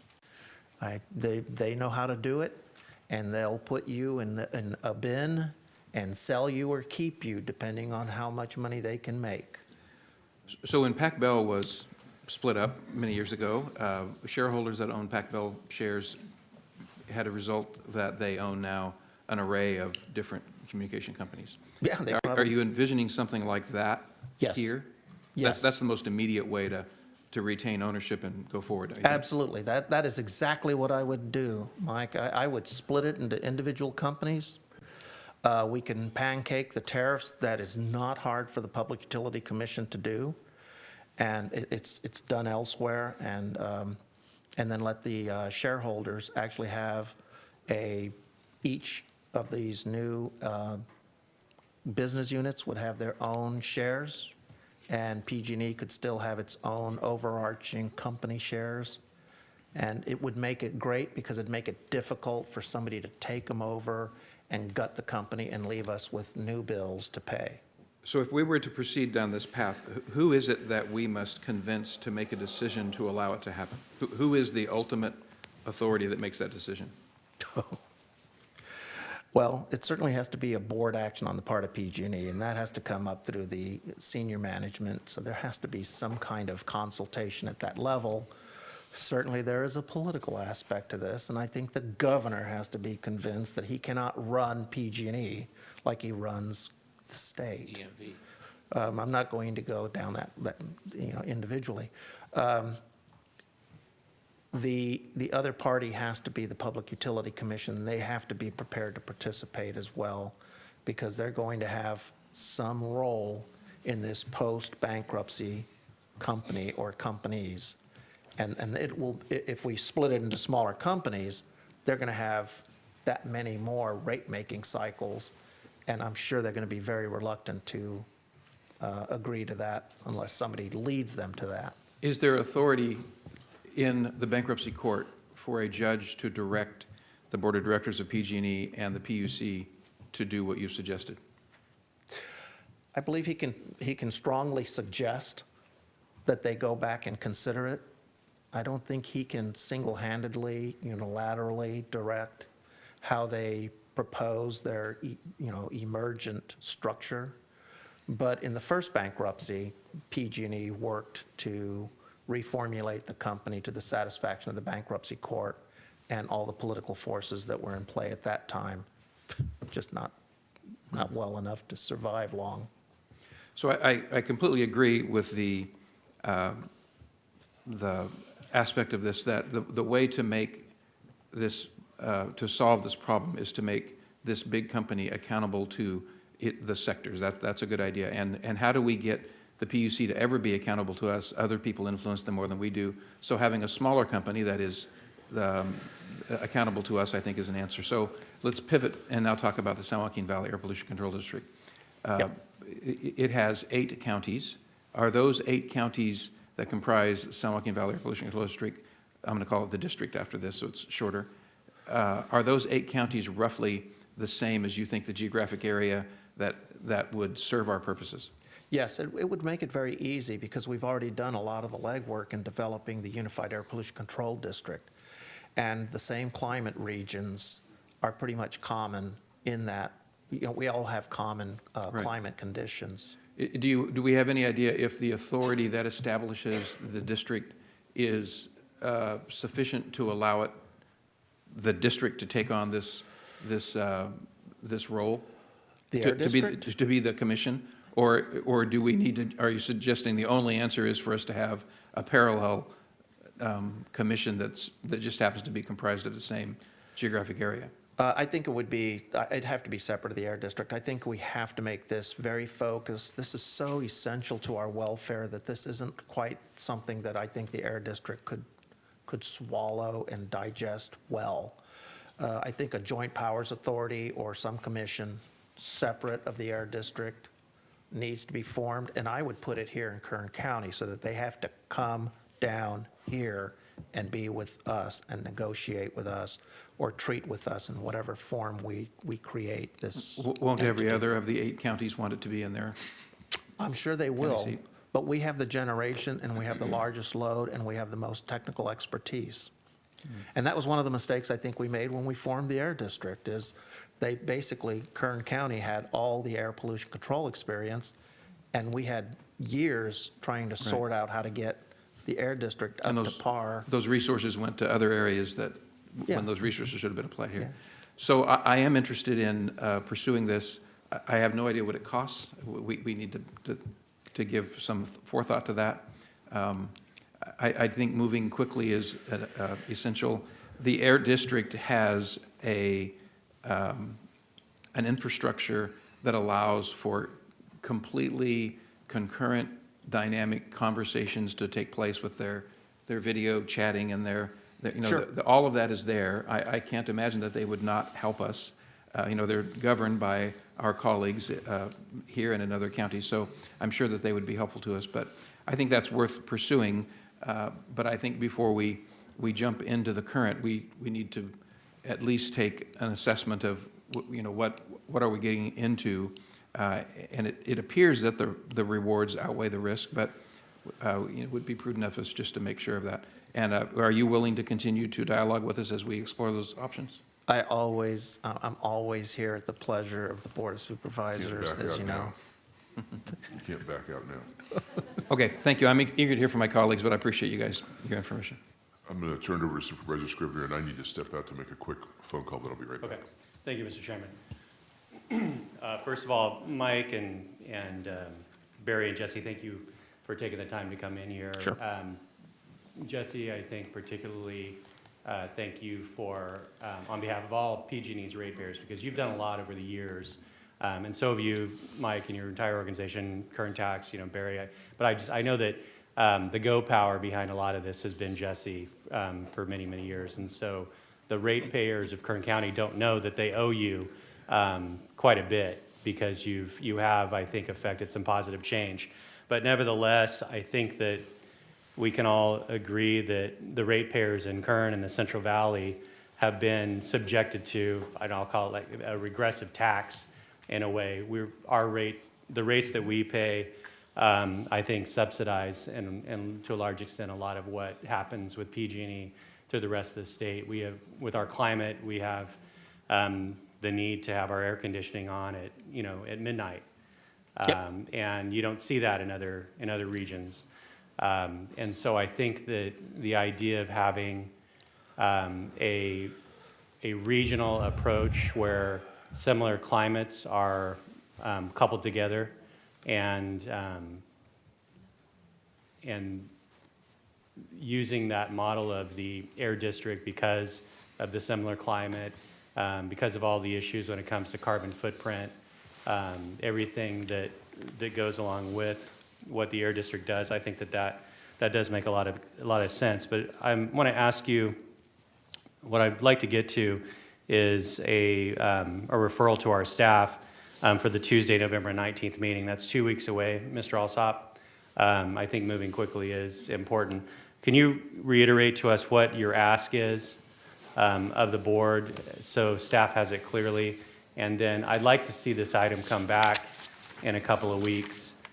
You've provided a lot of information. A lot of this stuff I'm familiar with, a lot of it I'm not. And I'd like to have the opportunity to have something in a report back from our staff that you can participate in the development of. If you're willing to do so, I think that would be appreciated. And so tell us again, what's the ask, and then we can try to maybe craft a motion and then move this thing along and revisit it in a couple of weeks.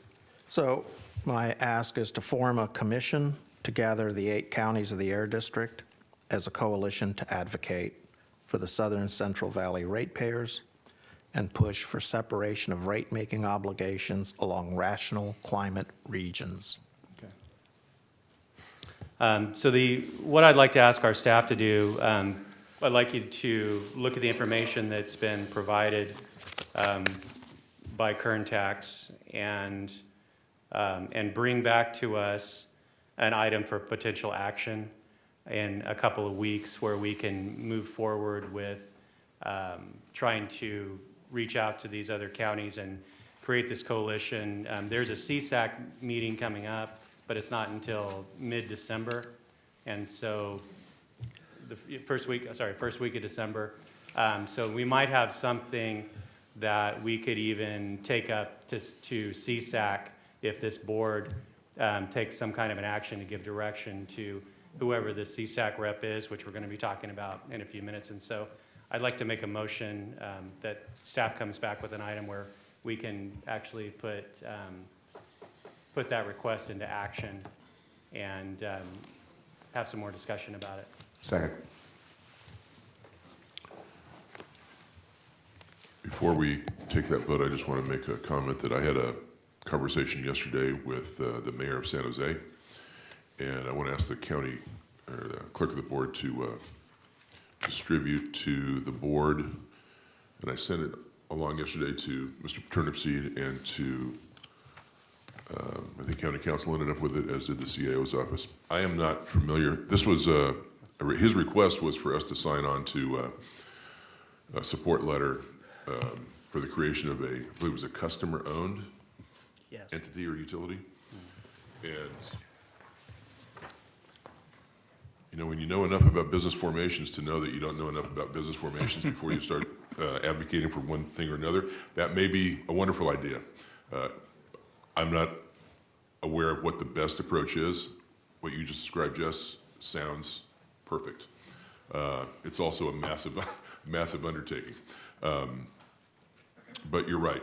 We come to a point in time, I think, where we need to, this situation needs to be fixed. And it needs to be done right once and for all. And again, I want to underline what you said, what you started off with, and that is not a comment about the employees of PG&E. Nope.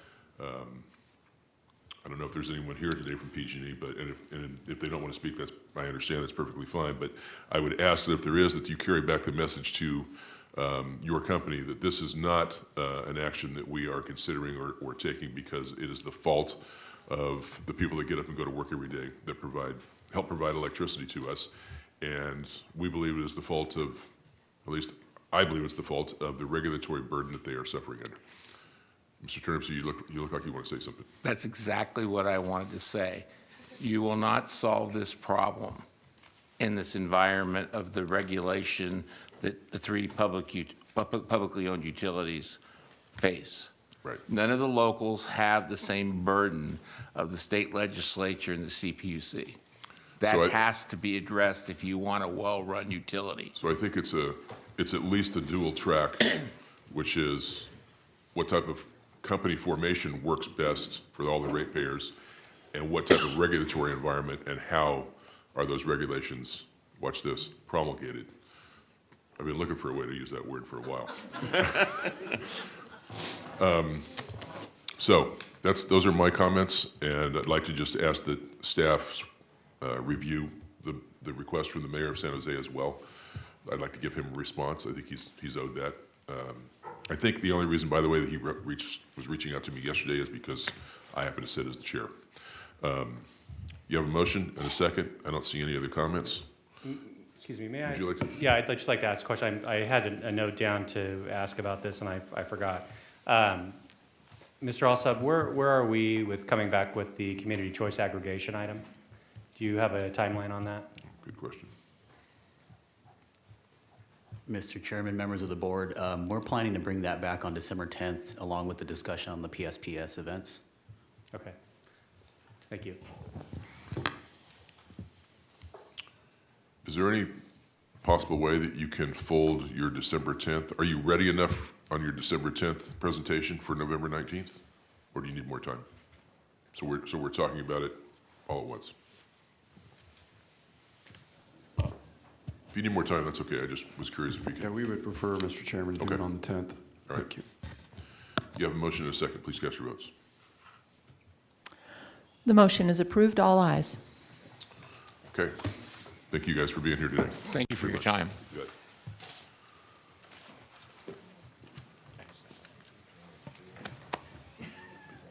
Okay, well, we're not to any real action items yet. Now we're on to item 11, public presentations.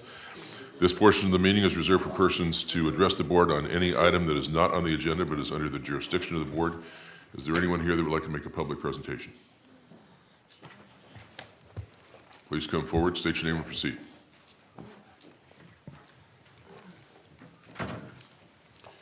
If there are folks here that would like to make a public presentation, can we get you to come to the front row? We can get you up to the microphone quickly. Who'll be first?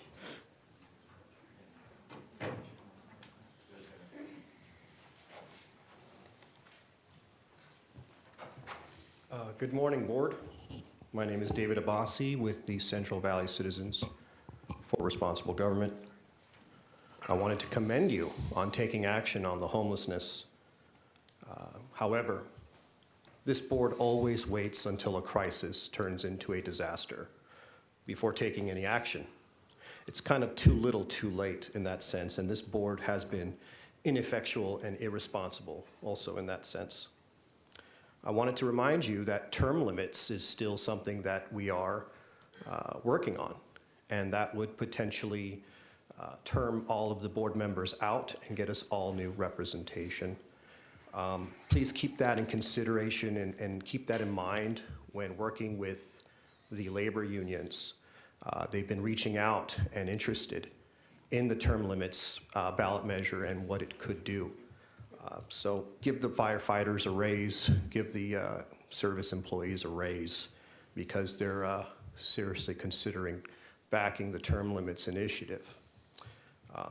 And also, one last thing, that meeting that you guys had, public meeting, Kyle Carter was up here saying that he was going to get his guns and shoot homeless people like they were zombies. That's an actual gun threat, and there have been others. But you guys or the law enforcement agencies haven't taken action to confiscate their weapons, their firearms. I, on the other hand, have never made any threats and have no history of violence. However, my guns were confiscated as a form of political retaliation, and this was done to smear my reputation, to discredit me, so that you can curb my political efforts, because I am a political threat, not a physical threat. That would be somebody like our department head's, what's his name? The assistant chief of police who beat his wife and tried to rape her. Thank you. Who'll be next?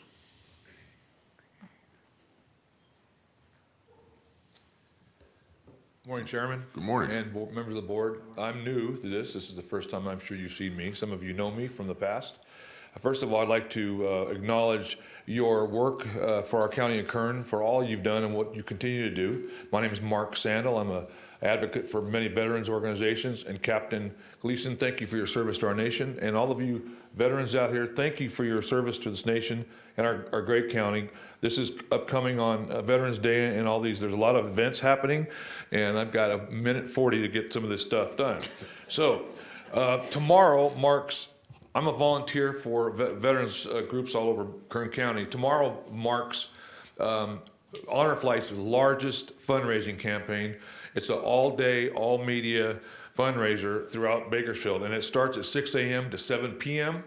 The 3 locations that we will have in buckets out, Salty's White Lane, Chewy's at Rosedale, and P.F. Chang's in Stockdale and River Lakes. I invite everybody to come out and drop a few bucks in the cups, in the buckets. And if you'd like to volunteer, there's plenty of opportunities to do that. We need about 100 people. Thursday is the Honor Flight Breakfast. It's every month. And what I'd like to do is I'd like to challenge every member of the Board of Supervisors to be serving to the veterans. We have members of some of our politically people that are campaigns, and also they are members of our media. They're there to help serve breakfast. And I invite you to come and put a little robe on, or I mean not a robe, but an apron, and serve some veterans. It's at American Legion Post 26 at 9 o'clock a.m. in the morning. It's $5 for the public, and all Honor Flight veterans get in for free and have breakfast.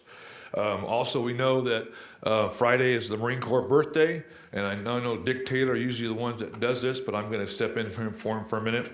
The Marines are celebrating their 244th birthday on Friday morning at Kern County Veterans Service Department from 8 to 9:30. It's a free breakfast for all, and it's a chip beef gravy or gravy over biscuits, and there's going to be a ceremony to follow right after that. I see my time has expired. I have some other things to do, but it's to go about. Also, the parade on Monday at 10 o'clock. It's very heavily attended, and we'd like to see everybody out there, and it's going to be a beautiful weather for that. I thank you for your time, and thank you for all you do for our county. Thank you, Mark. Good to see you.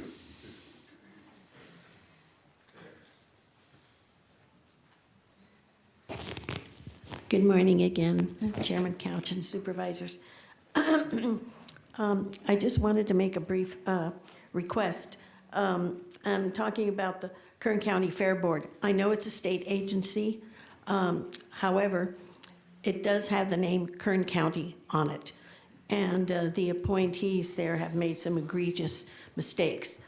But one of the things that concerned me, because I was at that meeting where the public was treated so rudely, is our Kern County Sheriff's deputies that patrol and take very good care of our families during the Kern County Fair. One of the whistleblowers stood up and spoke on behalf of the employees at the Kern County Fair because there was safety involved. Repairs were not made to some of the structures, and we were just lucky that nothing happened during this year's Kern County Fair. But one of the things he mentioned that really raised a flag with me was that they also were allowing concealed weapons to be brought onto the fairgrounds. And all of a sudden I thought, oh my God, what's going to happen to our sheriff's deputies? They could be in danger along with our families. So I would like to request that you work closely with the state, review that horrible evaluation of our Kern County Fair Board here, because our name, Kern County, is a stake. People from all over the western states come to our fair, and we don't want us to get a bad name just because of a few people, but we really have to work with the state to clean things out over at the Kern County Fair Board. Thank you very much. Thank you, Ms. Barrow. Any other speakers? Move on to item 12, which is board member announcements and reports. Supervisor Maggard. Thank you. I want to thank some of our county departments who helped us put on a trunk or treat event for children. It isn't no longer just children in Oildale. A couple thousand kids come to this every year, and So I wanted to thank some members of our county team that came. There was a vehicle there from Animal Services. There were a couple of vehicles there from the Sheriff's Department. There was a fire truck there, which we're grateful for, and 10 vehicles with a whole crew of people on each one from Department of Human Services. The county family very, very much enhanced and made a great night of fun and a safe family event available for people tonight. I wanted to thank all the county folks who helped us with that. Thank you. Seeing no other comments, that takes us to item 17, which is under the Auditor, Controller, County Clerk. The Elections Division would like to present on their preparations for the 2020 election. Ms. Bedard. Morning. Good morning, Mr. Chairman and members of the board. Today, I'd like to provide you with some information on the 2020 election, including some options now available to counties and how we will be handling the 2020 election here in Kern County. First, I'd like to introduce our new Assistant Registrar of Voters, Jackie St. George, who has over 20 years of elections experience, primarily in Tuolumne and Contra Costa counties, prior to coming to Kern County this year. Welcome. Thank you. As you know, Kern County has an extremely secure election process. All ballots are cast by paper ballot. We have paper rosters listing all registered voters in each precinct. Teams of at least 2 people deliver the sealed paper ballots to the elections office after polls close on election night. Vote tabulation is centralized in the elections office using the most modern, up-to-date equipment certified for use in California, a standalone system that is not connected to the internet or any outside network. Kern has participated in cybersecurity exercises put on by the Department of Homeland Security for the past 2 years and recently sent several employees to cybersecurity training put on by the Secretary of State's office. 2/3 of Kern voters are vote by mail. There are several ways a voter can obtain a vote by mail ballot. They can sign up to be a permanent vote by mail voter, so we automatically send them a ballot for every election. They can call our office or go online to request that a ballot be mailed to them. They can mail in a section of their sample ballot to request a vote by mail ballot, or they can come into the elections office or a satellite elections office in counties that have them to request a vote by mail ballot in person. They can then take the ballot home with them to vote at their leisure, or they can vote it while in our office and return it right then. Under our current precinct model, this is what voters term early voting, but it's really just another method of getting a vote by mail ballot. In 2018, a pilot program was conducted in 5 California counties under the Voters' Choice Act. In 2020, this vote center model option is available to all counties. Briefly, under the Voters' Choice Act, vote by mail ballots are mailed to all registered voters. There are fewer polling places, but they are open for longer periods of time. Some vote centers would be open for up to 10 days prior to Election Day. Under the Voters' Choice Act, any voter in the county can go to any vote center. This means that every vote center must be able to provide every ballot type in the county. In Kern, depending on the election, this can range from several dozen to several hundred different ballot types. More importantly, because any voter can vote at any vote center, the vote centers must be able to electronically access the voter registration database securely. There are also requirements regarding where vote centers can be located, such as near public transportation. The pilot program in 2018 did not include any geographically large counties, such as Kern, so the many logistical problems in complying with the requirements under the Voters' Choice Act have not yet been addressed. Another option, while still remaining under the traditional precinct voting model, is to have satellite elections offices. The primary advantage of a satellite elections office is that it makes it more convenient for voters to pick up a vote-by-mail ballot in person rather than having it mailed to them. In 2018, there was another purpose for having satellite offices, and that had to do with conditional voter registration. If voters do not register by the deadline to register to vote at the polls, which is 2 weeks prior to Election Day, they can still register to vote up to and including Election Day. This is called conditional voter registration. In 2018, this could only be done at the elections office or at a satellite elections office. Since Kern did not have satellite elections offices in 2018, everyone who wanted to conditionally register to vote came to the elections office, which was why we had such long lines here on Election Day. Satellite elections offices have some of the same conditions as vote centers. The satellite office would provide all ballot types, and you need to be able to securely electronically access the voter registration database. Another issue specific to Kern County as we head into the 2020 election cycle is the retirement of several of our most experienced election staff members.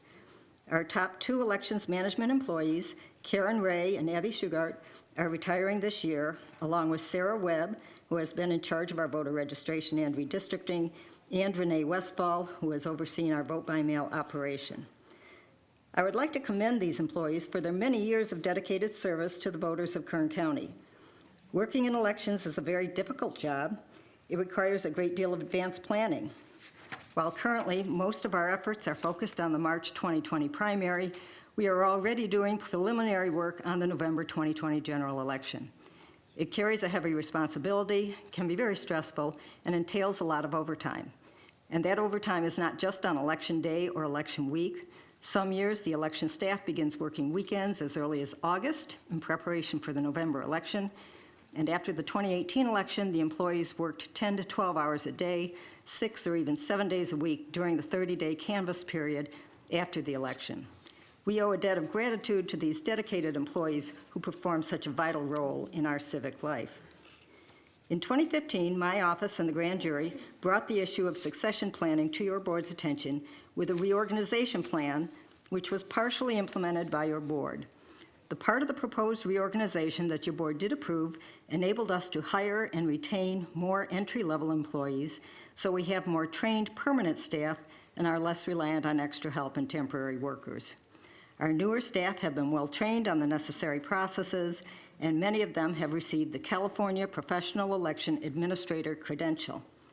The retiring employees are leaving Kern County well-positioned for the upcoming elections. Due to their careful planning, we were the first county in the state to get the newly certified tabulating equipment back in 2015, and we replaced our touchscreens at the polling places with new ICX machines in 2018. So our remaining staff are experienced with using the new equipment. Many other counties are just now installing the new equipment. In preparation for the coming retirements, over the past year, we have been transferring many of the administrative duties handled by our previous Assistant Registrar of Voters to the business manager in the Auditor Controller's office. This will enable our new Assistant Registrar to focus her energy specifically on the elections process. And as mentioned earlier, our new Assistant Registrar of Voters has over 20 years of elections experience. However, for most of the rest of the staff, this will be just their first or second presidential election cycle. So this is certainly not the time to make major changes in our voting structure by moving to the vote center model. In 2020, Kern will be one of the 43 counties in California that are continuing to use the traditional precinct model. Regarding the use of satellite offices, there was a recent change in the law to allow conditional voter registration at the polling places. So the only use for satellite offices would be for voters to pick up a vote-by-mail ballot in person rather than having it mailed to them. I feel that satellite offices would not be a good use of our limited resources. There is another change voters will see in 2020, and that is that the county is now required to pay the return postage on their vote-by-mail ballots, so voters will not even have to put a stamp on it when they mail their ballot back. So while 2020 will be a challenging year for Kern County elections, the biggest impact of the loss of so many experienced employees may be that certain aspects, such as candidate filing, may take a little longer than they have in the past. But it's more important that we get it right than that we do it fast. Voters will see little change in the voting process or the vote tabulation. The underlying controls are still in place, and the remaining staff have been well trained, so voters can continue to have confidence in the integrity of the election process here in Kern County. That concludes my remarks. I'm available for any questions you may have. Thank you, Ms. Bedard. Any comments on this item from anyone in the public? Seeing none, I'll return it to the board. Supervisor Perez. Thank you. Just a quick question. The postage paid on the ballot is obviously a big deal. Do you have any sense of what that's going to cost the county? And two, Does that mean that the ballot envelope will no longer say will no longer have a space for the stamp? I mean, will it communicate somehow that you do not need a stamp on the ballot? We estimate that the cost will be about $65,000 to the county, and yeah, I mean, it will reference on the envelope that the postage is prepaid. Got it. Thank you. Supervisor Gleason. Thank you, Mr. Chairman. I'm not sure I'm a big fan of paying people's postage. I think it's the responsibility of being a citizen of this country to vote, and if that entails getting 35-cent stamp or whatever it costs, they should pay it, in my opinion. Let's talk a little bit about this transit teams. You have teams of 2 that go out to precincts to collect. Well, oftentimes it'll be the precinct. There'll be 2 precinct workers, especially here in Bakersfield. They would drive the ballots in. In the outlying areas, yes, we have a team that goes out. And How many teams of 2 do you have on election night to go collect those ballots and bring them in? As I say, for the bulk of them, it's actually already existing precinct workers. So it would just be probably about 10 that go out to the outlying offices. 10 teams of 2 that go out and collect the votes and bring them in. Yeah, in some cases, it would be people who are already out working at the polling places, say in Delano, that would then drive them back in. So I know in Ridgecrest, we do have a team that actually goes out specifically to pick up the ballots. I remember during election night sitting there for hours and hours and hours waiting to get the votes tabulated. It was because the excuse I got, or the reason I got, was because of the team's transit time to get from the ballot box to here to tabulate the votes. Is that correct? Well, there's actually quite a bit of work that needs to be done after the polls close at 8 o'clock.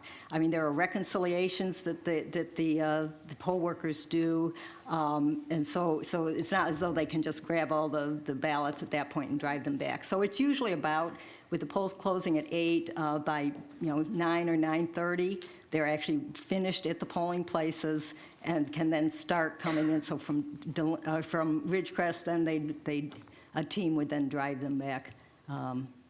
So oftentimes would be about 11:30. So the way we have it now is we don't have satellite election offices. We have precinct offices, and we have here. So a conditional voter registration from Kern River Valley or Ridgecrest needs to drive to Bakersfield if they've missed a 2-week deadline to register to vote and to That vote. was in 2018, that was the case. Now, in 2020, they will be able to do that at any polling place. Be able to do what? They will be able to conditionally register to vote and then conditionally vote at the polling places, similar to provisional. Okay, so that's a change we made.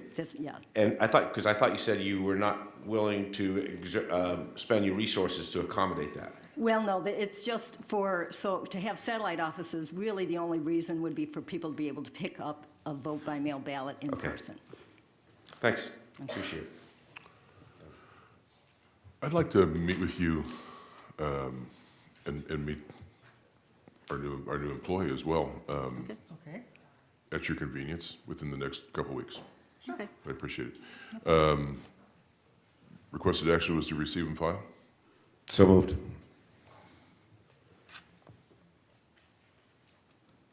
I'll second the motion. Please cast your votes. The motion is approved. All ayes. Thank you. That takes us to item 20, which is under the clerk of the board. It's the selection of the California State Association of Counties Board of Directors members for 2020. Madam Clerk. Thank you. Thank you, Mr. Chairman. Mr. Chairman and members of the board, each year, the California State Association of Counties, known as CSAC, requests the election of representatives for all California counties to serve on the CSAC Board of Directors. Your board will need to elect one member and one alternate member for a one-year term before the annual CSAC conference in December. Currently, Supervisor Scrivener is the primary member. Supervisor Maggard serves as the alternate member. Supervisor Perez is currently serving as past president on the CSAC Executive Board. However, her term ends next month. Is that correct, Supervisor Perez? That is correct. I've been an officer for 4 years. That will end the first week of December. Okay, thank you. Therefore, it is recommended that your board appoint a member and alternate member to the CSAC Board of Directors and direct the clerk of the board to provide notification to CSAC. Thank you. That concludes my report. Thank you. Is there anyone here that would like to speak before we deliberate? Seeing none, I'll return it to the board. What's your pleasure?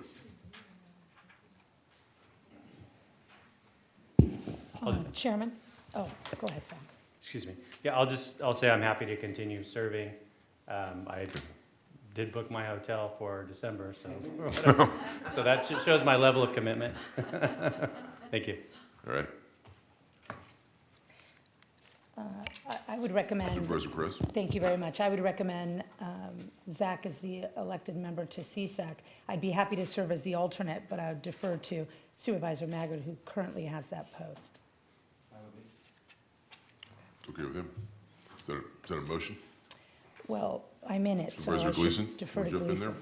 Gleason. No, I have no dog in this fight. I think Zach's doing a great job. I appreciate him doing that.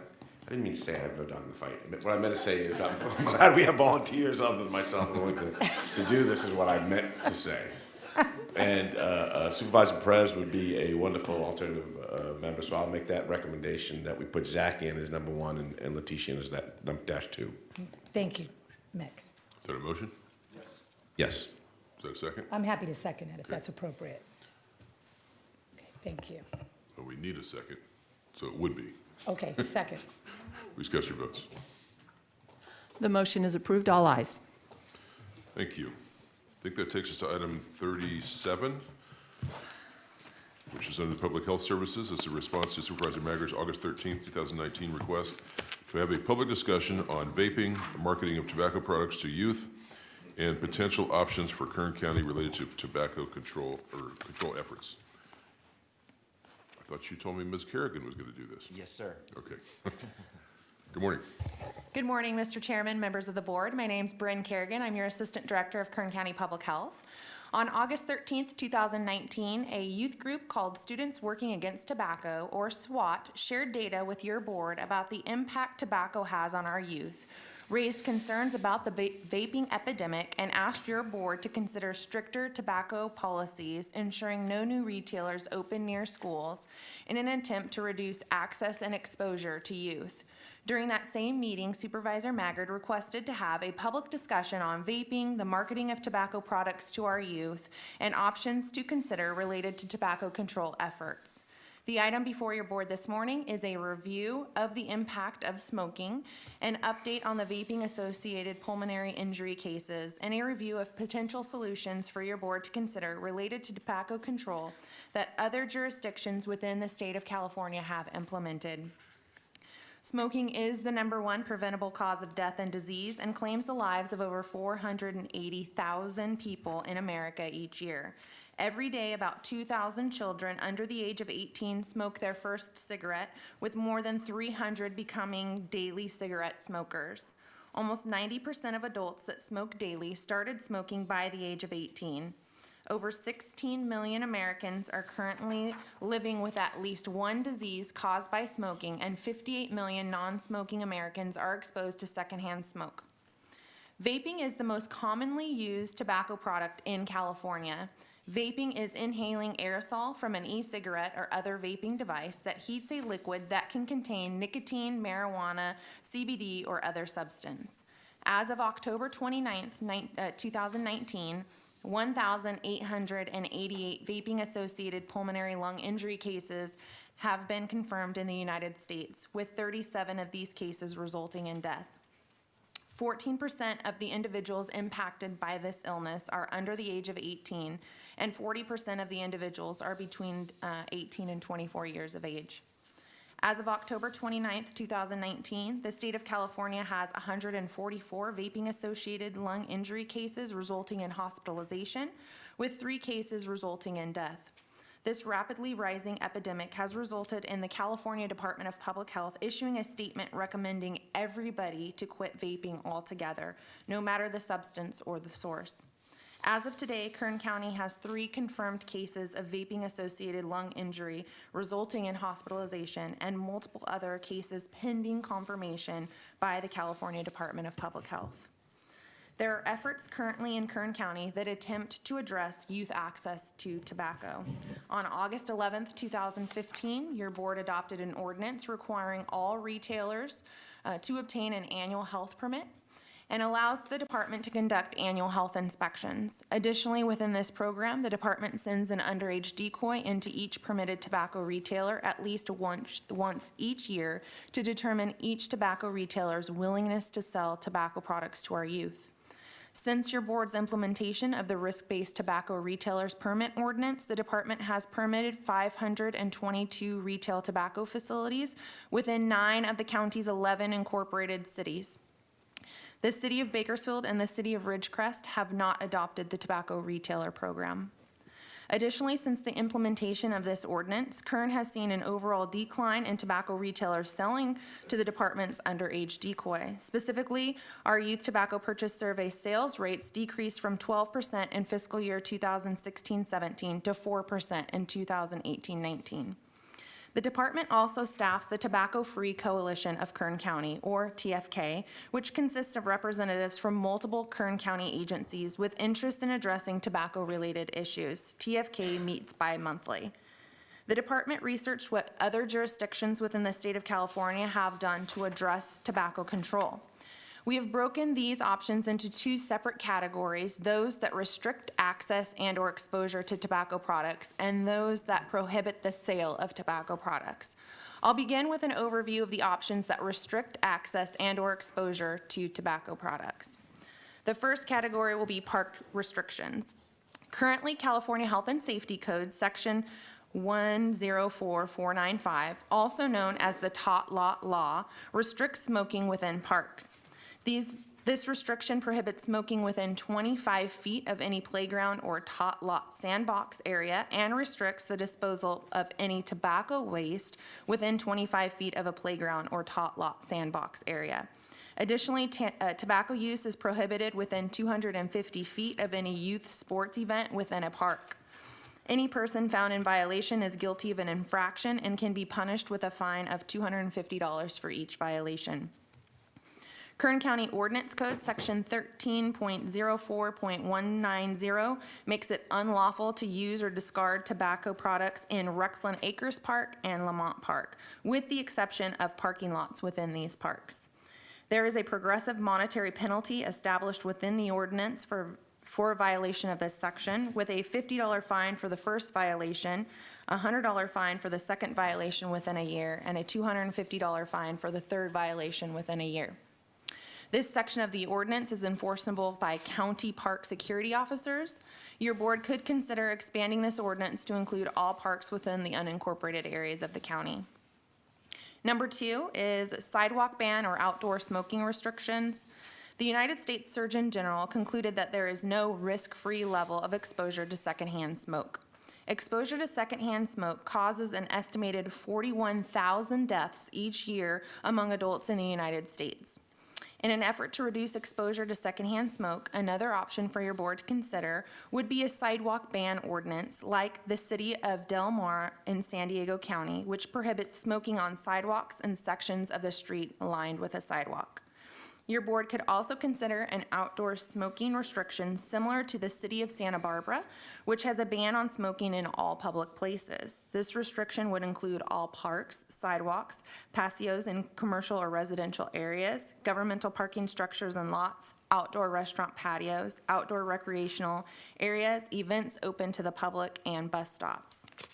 The third option for your board to consider is density restrictions. The Centers for Disease Control and Prevention, known as CDC, indicates that youth are exposed to electronic cigarette vaping advertisement through magazines and newspapers, television and movies, internet, and retail store advertisements. 66% of middle school aged children and 71% of high school aged children are exposed to this advertisement, and the biggest source of youth exposure is through retail store advertisements, with 14.4 million American youth exposed each year. A study of California high school students found that the prevalence of smoking was higher at schools in neighborhoods with 5 or more tobacco outlets than at schools with neighborhoods without tobacco outlets. Furthermore, a study of California neighborhoods found that the density and proximity of tobacco retailers influence smoking behaviors, including the number of cigarettes smoked per day, meaning that the individuals were likely to smoke more cigarettes per day in neighborhoods with more tobacco outlets in the area. In an effort to reduce youth exposure, one option for your board to consider would be a density ordinance that places limitations on where tobacco retailers can be located, specifically not allowing tobacco retailing within 500 to 1,000 feet of youth-populated areas such as churches, parks, schools, childcare facilities, and other recreational areas. Earlier this fiscal year, the department conducted a study to determine the rate of tobacco retailers within 1,000 feet of a school at which they would be willing to sell tobacco products to an underage decoy. Within the city of Bakersfield, 33% of tobacco retailers sold to our underage decoy, and within the city of Delano, 75% of tobacco retailers sold to an underage decoy. The city of McFarland has a density ordinance which does not allow tobacco shops, including vaping shops, within 500 feet of youth-populated areas. Sonoma County has also implemented a density ordinance which does not allow tobacco retailing within 1,000 feet of schools, however, allows for the grandfathering or exemption of existing tobacco retailers to that rule. The fourth option for your board to consider is a minimum price, minimum pack size requirement. The CDC indicates that cigarette price increases reduce the demand for cigarettes and thereby reduces smoking prevalence, cigarette consumption, and youth initiation of smoking. In 2009, the CDC conducted a survey of all states within the United States and determined that 25 states had minimum price laws for cigarettes. California does not.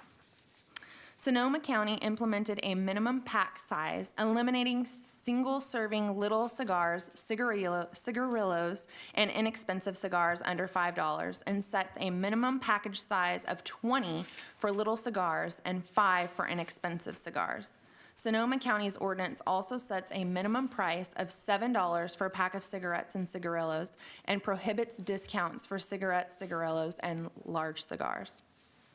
I will now move into the second category, which provides your board options to consider that would prohibit the sale of certain tobacco products. The first option for your board to consider is a flavored tobacco ban.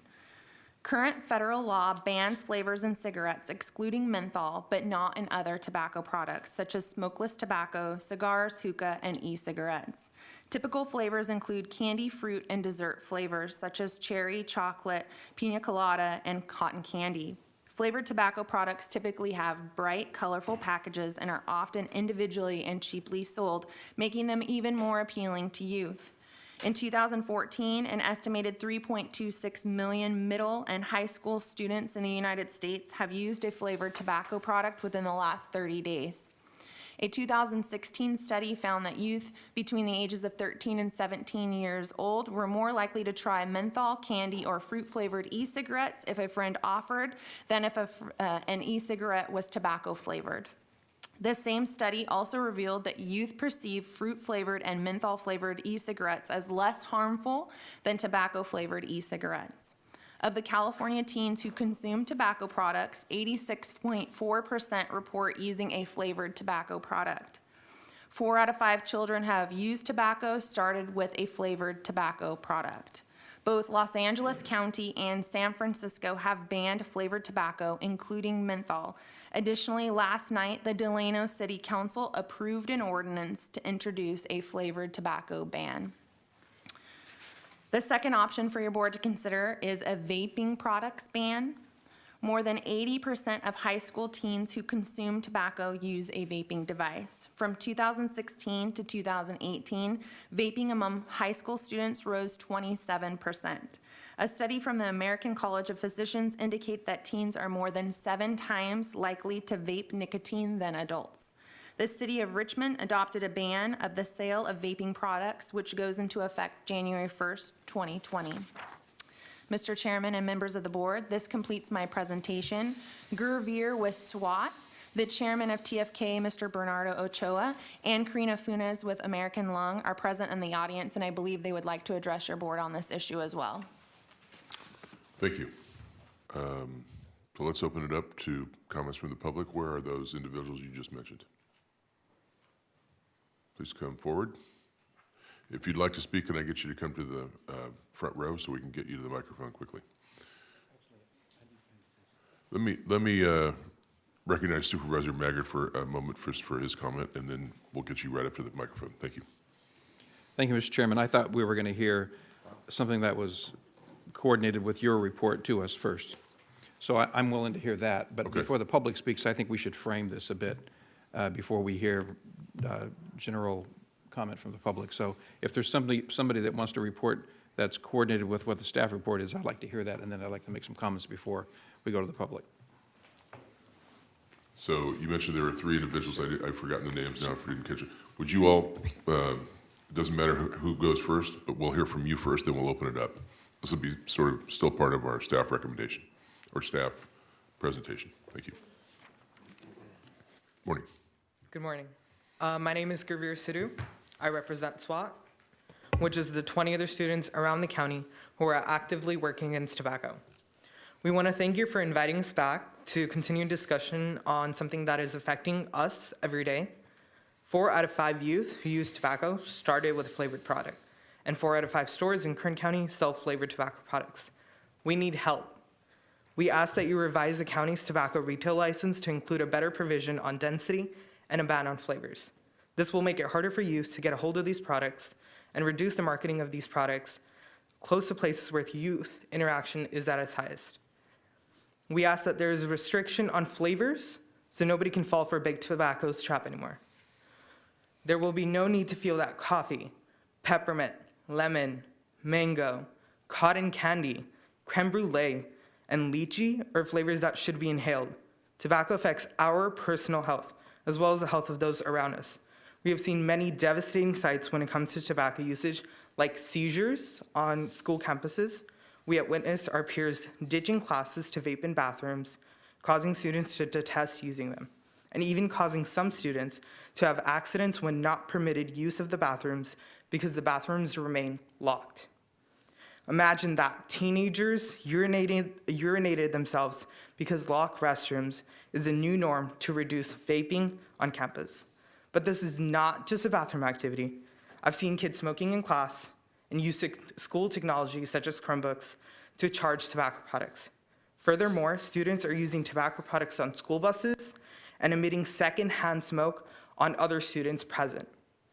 And dreadfully, students smoke secretly during outside periods or stay after school on school grounds to smoke. All of these issues tremendously affect us, my health, and the health of our county.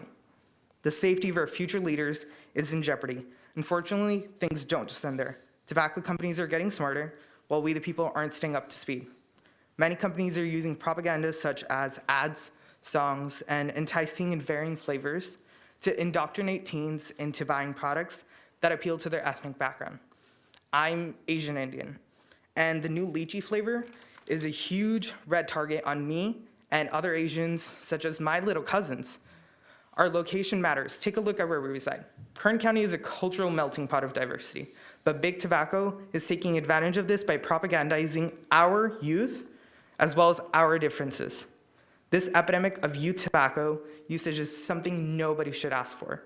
We didn't ask for a security guard to escort us to the restroom or random backpack checks because of suspicion of tobacco products. We also didn't ask for our educational institution time to be taken away, our teachers having to stop their lessons to stop tobacco usage in our classrooms, which has infected our presumably safe learning environments. What we ask for is your help to protect us, our future, our adults, and the people of Kern County. Pass a flavors ban and density ordinance to restrict youth access to these addicting tobacco products. Help us gain our focus in the classroom and not on the nicotine in these pens. Thank you. I also have these packets. This is a collaboration with TFK. Thank you. Thank you. Yes, sir. Good morning. My name is Bernardo Ochoa, MPH. Thank you for allowing us the opportunity to have this conversation about this epidemic that's rising here in our Kern County. And, it's very strong to talk about these vaping epidemics, knowing how many lives this has affected throughout the county, throughout the United States. Vaping is 7 times more likely to affect a youth, a teen. And my personal story, and as a member of the chair of TFK, Tobacco Free Kern, is that I'm not from Kern County. I came about 2 years ago from Paris. I brought my family, I brought my 2-year-old, and now she's 2. But I brought her when she was 2 months old. My family was a prisoner to the apartment at home. It was very hard to come to work to be as a health educator and come home to my wife and my daughter being trapped at home, and even entering my apartment, smelling smoke, not knowing what to do. My wife will have to go outside. My wife started telling me the baby's getting sick. What am I doing? As a health educator, as someone that knows how bad these products are, it's just hard to know that my daughter is sick. She's 2 years old now, and she has to use a nebulizer every single 4 hours just to live.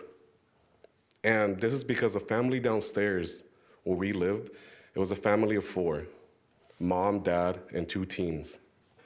All 4 of them smoked like a chimney. Cigarettes, electronic cigarettes. We vocalized to them, hey, we have a 2-year-old upstairs. Can you please don't smoke? You've seen the commercials. They go up through the cracks. They didn't care. So being the chair of TFK is my passion to find ways to have you guys help us. Our teens are asking for your help. We are asking, what is the cost to these kids' health? Currently, we are over 36 deaths in the United States of vaping-related or nicotine usage products. Let's not continue having more of these problems and more of these residents here in the Kern County. Knowing that my daughter is sick, that's just one case out of how many thousands of cases here in Kern County. You guys are parents. You guys have children. You guys know when your children are sick, you do not want them to be sick. You want to find a reason to make them better. And our reason as a community is to make sure you can help us how we can prevent these cases from continuing. My daughter, I wish she was normal. Okay. These electronic cigarettes is an epidemic. It's affecting everybody. It's affecting the kids. Now they can't even use a restroom. So I just imagine how when my daughter is old enough to go to school, and for her to get home and say she used the restroom, she couldn't use the restroom and she had to use the restroom in class, and I have to leave work because she soiled her pants. We have to do something about this. And I'm asking for your help. As a chair of TFK, we're a coalition of many organizations, and we are trying to help, but we need more help. We need your help. Okay. It's very difficult to see all these kids having easy access to tobacco products, nicotine products, electronic cigarettes. As Ms. Kerrigan mentioned, these kids are buying them. These stores are selling them. We have to implement new ordinance. We have to implement new policies. We need to make this happen. I know a lot of people are going to start speaking about how great these products are. They're going to start speaking how electronic cigarettes are designed to prevent someone from smoking. They're not FDA-approved tobacco cessation products. With that said, I would like to give a moment of silence for all the children that have passed because of secondhand smoke and all the children who have died of all these electronic cigarettes. Thank you for your time. Thank you.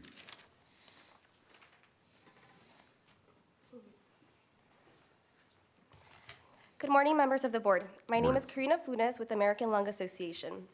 Every year, the American Lung Association releases its annual State of Tobacco Control Report, where it grades local jurisdictions on their local tobacco control policies. With the rise in youth using tobacco products, cities and counties have stepped up in addressing this issue by passing local tobacco control policies in order to protect the health of their community. Kern County received a D overall in their tobacco control grade. When it comes to the category of smoke-free outdoor air, which includes smoke-free dining, smoke-free recreational areas, smoke-free work sites, and entryways, the county received a D. Kern County received an F in terms of smoke-free housing. This is especially problematic for people who live in multi-unit housing, such as apartments, who are exposed to secondhand smoke through shared ventilation with other units. There is no safe level exposure to tobacco. Therefore, various jurisdictions are stepping up in creating policies that protect vulnerable populations from being exposed to the harmful effects of tobacco smoke in housing and in public areas. Kern County did receive an A when it comes to reducing sales of tobacco products because the county has adopted a local tobacco retailer license policy. However, other jurisdictions have taken the extra mile and have created stronger tobacco retailer licenses through additional provisions in their ordinance that includes the prohibition of sales of tobacco products in pharmacies, having a minimum pack size and price requirement for tobacco products, restricting the sales of flavored tobacco products, and location restrictions such as keeping tobacco retailers at a certain distance from youth-sensitive areas. Studies have shown that the density of tobacco retailers, particularly in neighborhoods surrounding schools, has been associated with increased smoking rates among youth. These additional provisions can help in creating a stronger tobacco retailer license policy to keep tobacco products away from our youth. Tobacco companies have a long history of targeting vulnerable populations and are now doing so through the over 15,000 flavor vaping products on the market today. Although education efforts have helped in increasing awareness about the harms of tobacco, policies would further help in reducing youth access to these products. By adopting stronger tobacco control policies in the unincorporated areas of Kern, you would be setting an example to the other counties in the state of California and sending a message that you care about the health and the well-being of your community. We urge the County of Kern to adopt stronger tobacco control policies to help the community that you serve. And I do have copies of the State of Tobacco Control Report for Kern County if you all like a copy. Thank you. Thank you.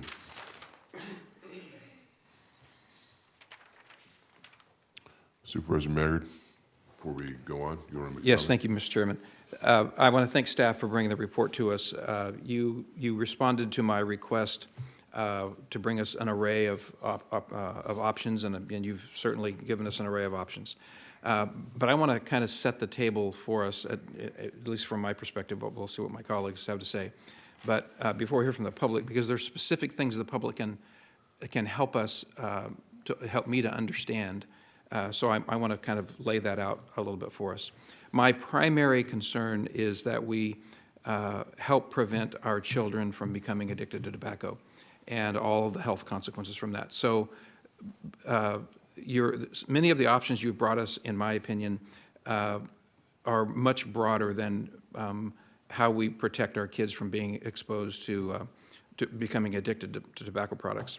So, for example, restricting smoking on sidewalks, restricting smoking outdoors, even restricting smoking in parks, I don't think directly goes to how we prevent our children from becoming addicted to tobacco products. So while I appreciate your effort, and I'm not denigrating the array of options you gave us, I think that just goes further than is necessary for us this morning. It is a separate issue about whether or not someone lives in an apartment building and secondhand smoke is wafting into their apartment. That's a different issue. But if we restrict that people can't smoke outdoors, then at least in my family when I was growing up, my dad was a smoker, and he would go outside to smoke. Well, if he can't go outside to smoke, he's going to smoke in the house, and that means the whole family's going to be exposed to it. So those are, there's not an easy answer to those things, but I want to focus, and my reason for asking for this was, how do we protect our children from being involved in being marketed to and becoming addicted to tobacco products? So I want to ask staff to give us a couple of bits more information about that. In the instances here in Kern County, I think you said there have been 3 of those instances. Were any of them to youth? Was it the result of vaping black market products, or the more regulated kind of products? What background can you give us on that?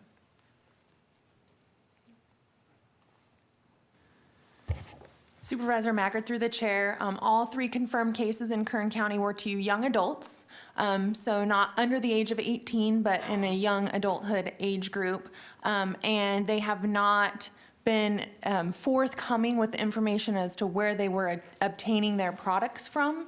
So it's very difficult to narrow down exactly the source of those products and whether or not they were bought from a store or illicit products. You had a number of statistics that you gave us, and from information that I've read, it appears that about 75% of the illnesses across the country are the result of vaping THC products, not necessarily tobacco products, but THC products. And that leads to it's kind of a blended number from what I understand. Some states have regulated cannabis sold in those states, other states do not have that. So in some areas of the country, it's purely black market, unauthorized THC material.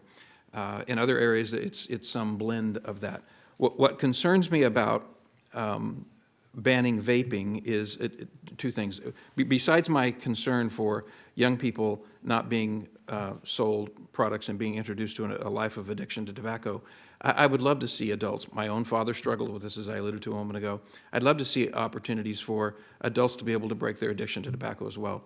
So I think there is a place for vaping. What concerns me about, and I want to get your perspective on this, and then I'd like to have the public give us some feedback on this in a few moments. What concerns me about, if we ban vaping, then the only vaping materials that will be available will be black market vaping materials.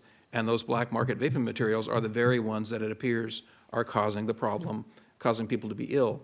So it could be that we would, if we were to ban it completely, we would be fostering the very thing that we are concerned is presenting a problem to the health of our constituents. So I don't know what the answer to that is, but I don't want to take a step that exacerbates the problem.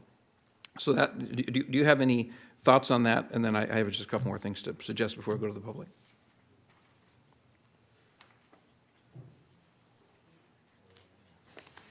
So, Mr. Chairman and Supervisor Maggard, the cases that the state and the federal government have looked at have not been conclusive on the cause. We do not know what's at play.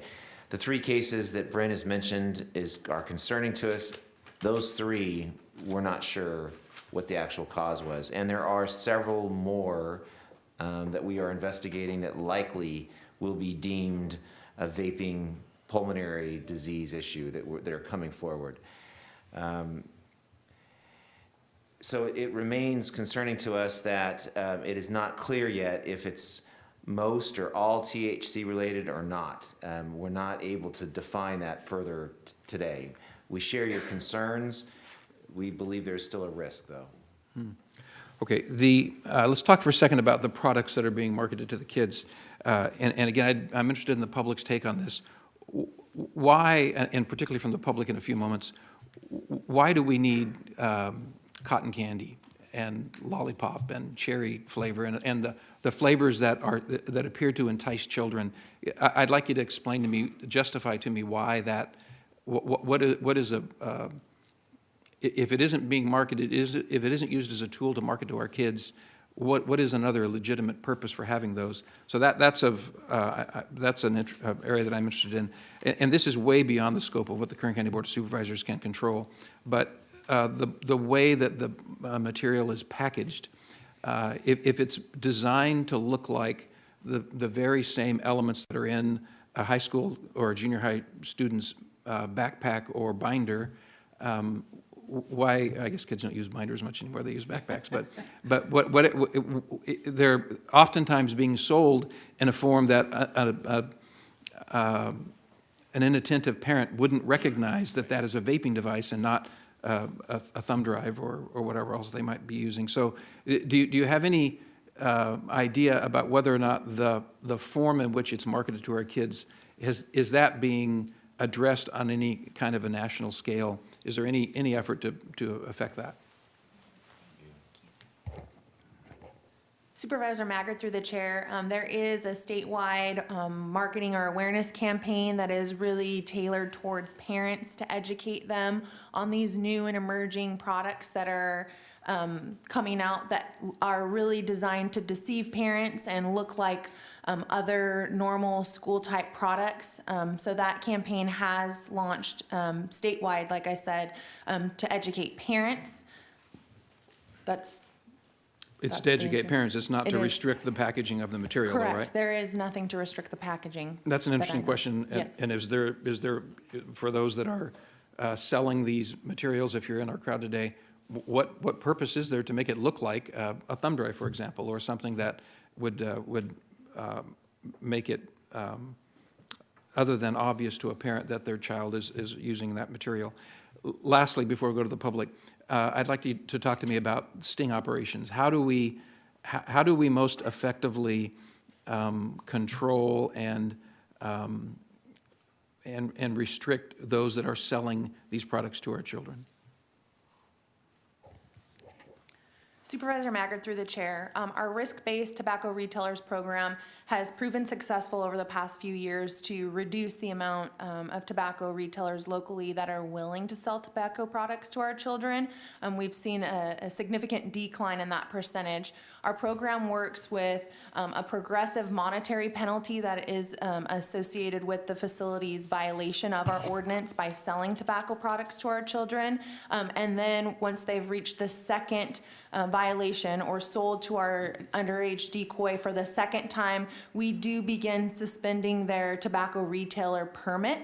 So we stop allowing them to sell tobacco products for a progressive period of time. So at the second violation, it is a 30-day suspension, and the third violation is a 90-day suspension of their ability to sell tobacco products. Any product, not just vaping, in any tobacco Correct. product? Any tobacco product. They're suspended. They're not allowed to sell it during that suspension period.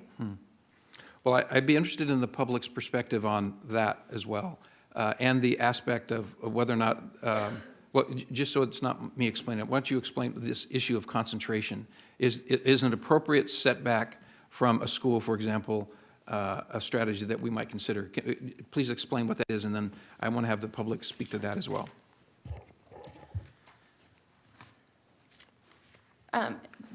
We use the term density when we developed our staff report, and it basically would, there are multiple ways that you could approach it, but one option would be to allow no tobacco retailers in what we're calling youth populated areas, and that would be within 500 or 1,000 feet of any school, church, park, childcare facility, so that there would not be that constant exposure to tobacco marketing materials and tobacco products in places that our children would frequent when they're on their way to school. If they would stop into a corner market to buy, a snack on their way to school, they wouldn't be exposed to tobacco marketing and tobacco products.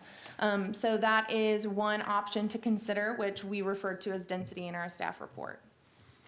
Thank you. I appreciate your indulging me and my colleagues indulging me to kind of frame this, because I think it, in the way that our discussion this morning was depicted in the media, this became a much, much bigger issue than what I hoped it would be, which is focusing on how to protect our children from becoming addicted to tobacco products. So as the public speaks to us, I'd be interested in your, I sincerely am interested in, can you justify to me why it should be, these flavors should be marketed, and what benefit is there besides the danger to our kids that represents this packaging issue and this density issue about whether or not there should be setbacks from schools.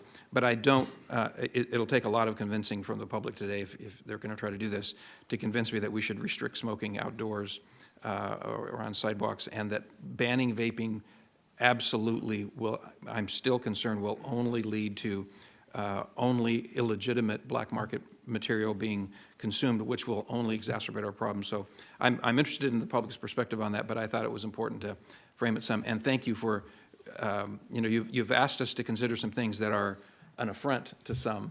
It's good to cause us to step back and think about what we should do. So I appreciate that, and I'll look forward to the public's input. Thank you very much, Mr. Chairman, for indulging me. Sure.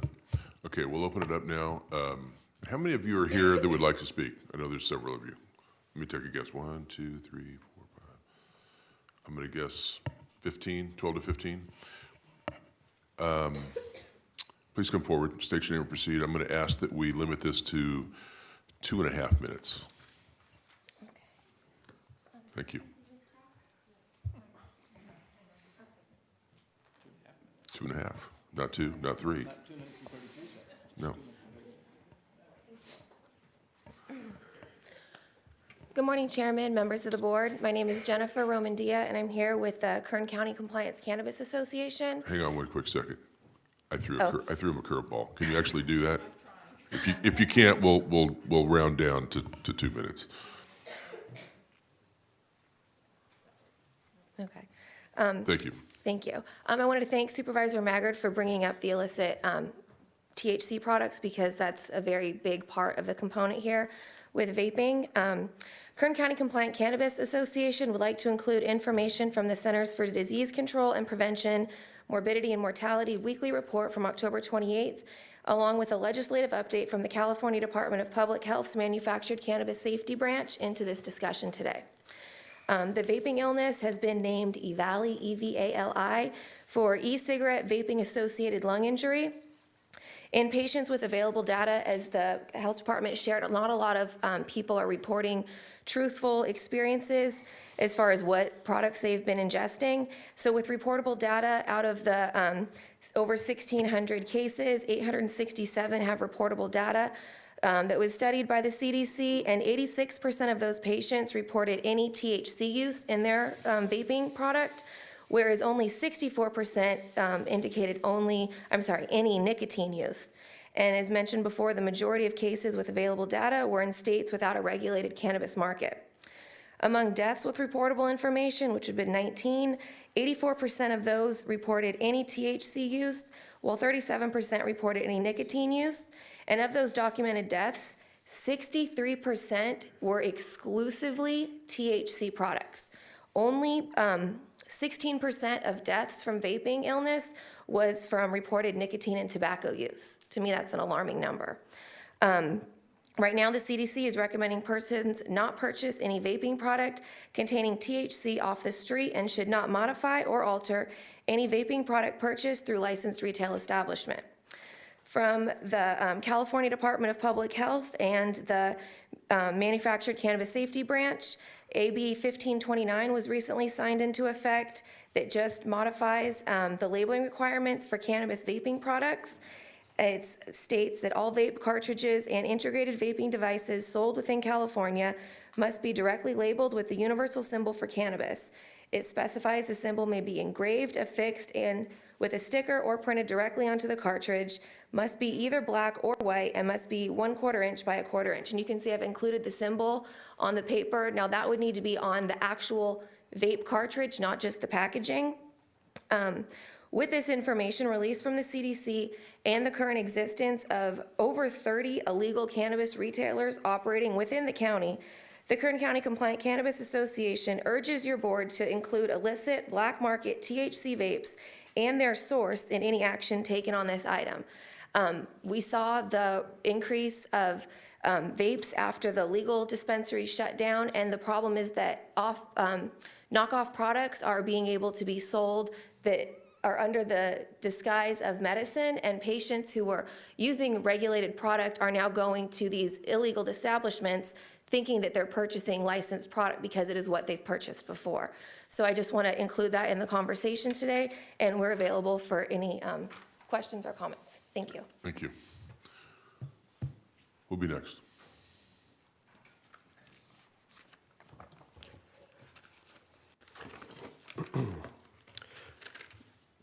Good morning. My name is David Abbasi with the Central Valley Citizens for Responsible Government. I have asthma, and it is triggered by smoke, but not by vapor. And banning, I thought to myself, wow, Supervisor Maggard and Scrivener are somehow going to profit from this. Like when Maggard said the ban on medical cannabis was an excuse to wipe the slate clean and give exclusive access to Kern County to one company. Are Maggard and Scrivener going to open up their own exclusive lounges and shops where tobacco and e-vaping products are going to be sold? Who knows? Well, I did some research to help you make some educated decisions on this matter. According to the CDC, as of October 29th, 2019, 37 deaths in 24 states have occurred. To compare, 400,000 deaths occur annually from smoking.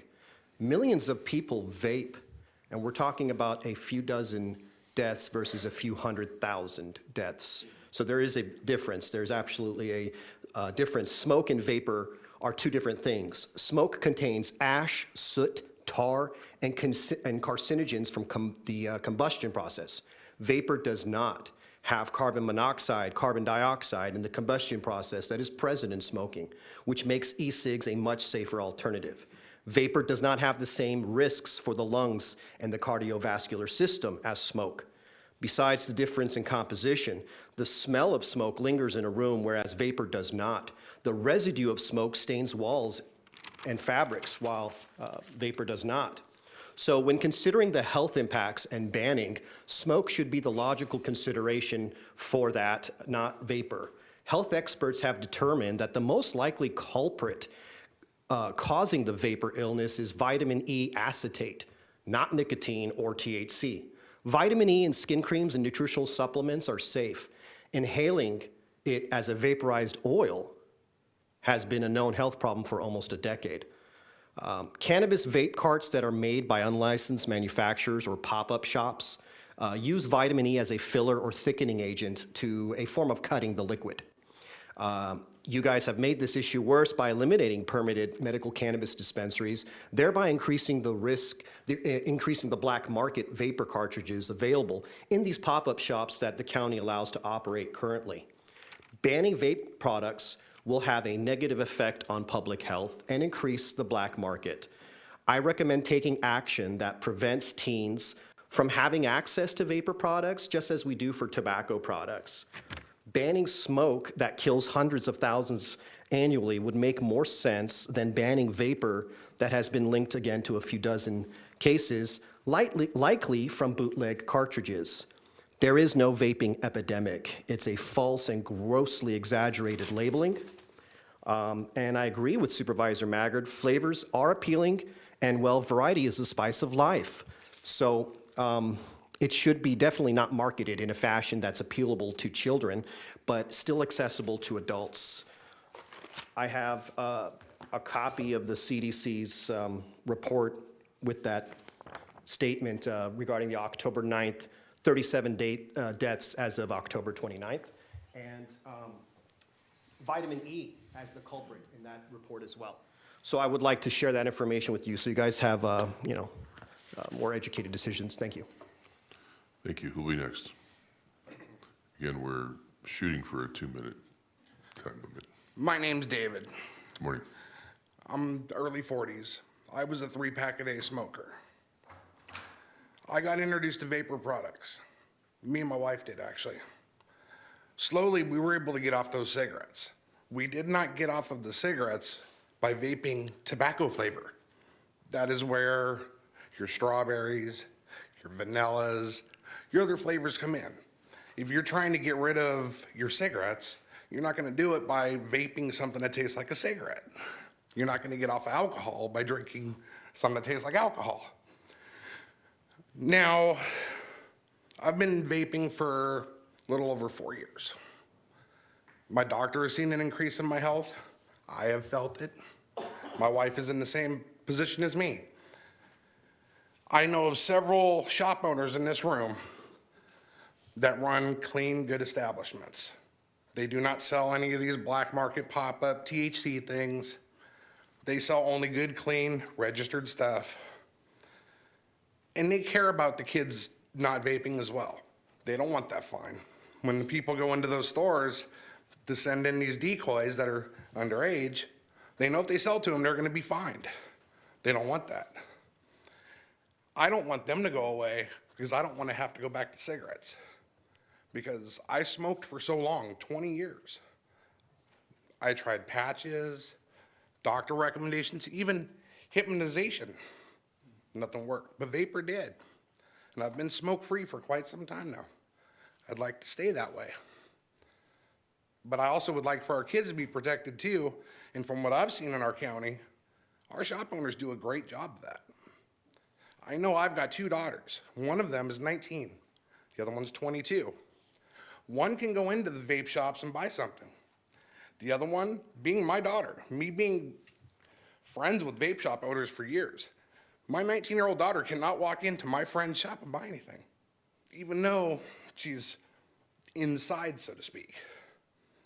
So all I'm asking is, please listen to the people. Don't take our right away to vape. Thank you. Thank you. Who'll be next?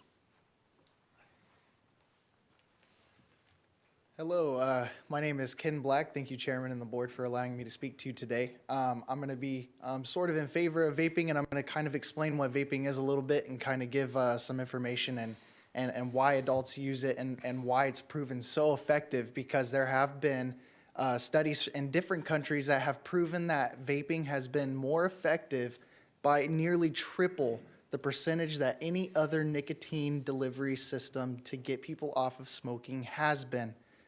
We've seen it time and time again, and other countries aren't having these epidemics, so it's called, you know, and it's just, vaping is simply using a device that uses battery power that's connected to an atomizer, which has a heating element, a coil, a piece of metal, so you speak with cotton inside there. Regular e-juice is put onto the cotton, and then when you press the button, the metal heats up, and then the vapor is created by heating the liquid to its vapor point. And basically, what I'm getting at here, there's a lot of ways we can help solve the teen and children vaping thing, and the way we can do it is there's so many different options. We could limit convenience stores and Walmarts and stuff from selling these vapor products, because they don't care as much as these brick and mortar owners who are out here every day. They know they own these shops. They deal with these products every single day, and their main goals, they've said many times before that they are dedicated to helping teens and children stop. But I think it's time we hold the people who are responsible, and that is the parents of the people.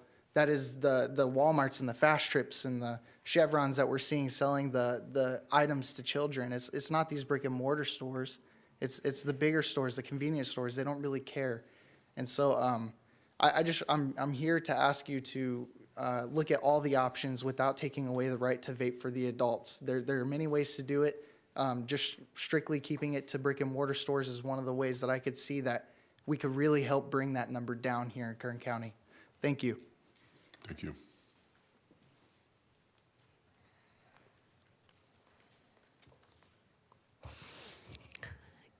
Good afternoon again, Chairman Couch and Supervisors. I'm Mary Helen Barrow. I'm here to represent the seniors. With all due respect and concerns, I agree with keeping young people from getting hooked, but seniors are seriously affected too when young people around them smoke or vape. I can't tell you how many seniors have expressed concern to me when they had to walk through clouds of vape, you know, and it affects, seniors have lung problems, and we have, you know, breathing problems. Our noses get clogged up, and we really need help. So I hope you include seniors in whatever recommendations you have from now on. It's important. And also, because of how vape mechanisms work, they could be a fire hazard. And I really think that just like smoking, vaping should be banned from all public places. And don't forget school buses and buses too, because seniors ride the buses a lot and they need to be protected. And also, if you're going to ban, any bans from like stores, from schools, and people where young people frequent, that vaping materials should be included in that ban. Also ban all the cotton candy flavors and all of the things that attract young people. I think they should be banned. And also, in addition to not having these brick and mortar stores that sell tobacco products around schools and churches and parks, how about including senior centers too? Thank you very much. Thank you.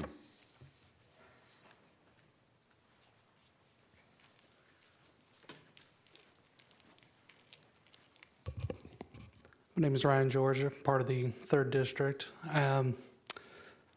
Just some other small statistics that have come up that haven't been mentioned. The Royal College of Physicians out of the UK in 1962 found that smoking tobacco, cigarettes, cause cancer, specifically lung cancer. It took the CDC 2 more years to come to that same conclusion. In 2016, the same Royal College of Physicians out of the UK found vaping, nicotine products, to be 95% healthier. CDC has not fallen back on that. I quit smoking cigarettes 2 packs a day at age 19. At the same time, I was also coming off drug addiction. I then moved vaping. I've been vaping for 8 years. My health has increased. Great decisions come from it. And I've not been wanting to turn back. I don't want to turn back. And a flat out ban would do that.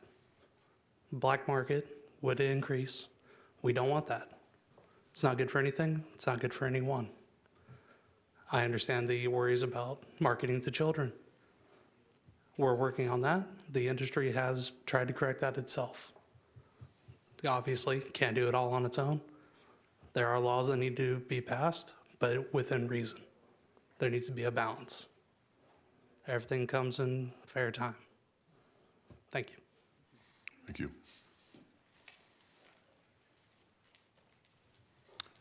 If there are others that would like to speak, can I get you to come to the front row so we can get you to the microphone quickly? Please. Thank you. I appreciate that. Hello, Mr. Chairman, supervisors, and staff. My name is Ali Mohammed. I'm the owner of Gold Star Vape and Smoke. I opened the shop 5 years ago. I have helped thousands of adult smokers to quit smoking cigarettes by vaping. I myself smoked for 20 years and been vaping for 5 years. Never had a health problem since I've been vaping. I never sold any illegal product in my shop, nor sold any tobacco product to minors or anyone under the legal age, which is 21 in California, in the state of California. Our #1 priority is to never ever sell to minors, and we never did. My store is not near school. To obtain a tobacco retailer license in the county, I had to obtain a health permit. And in order for me to obtain a health permit from the county, I was required to take a youth prevention course at the health department, which was a good idea to do so.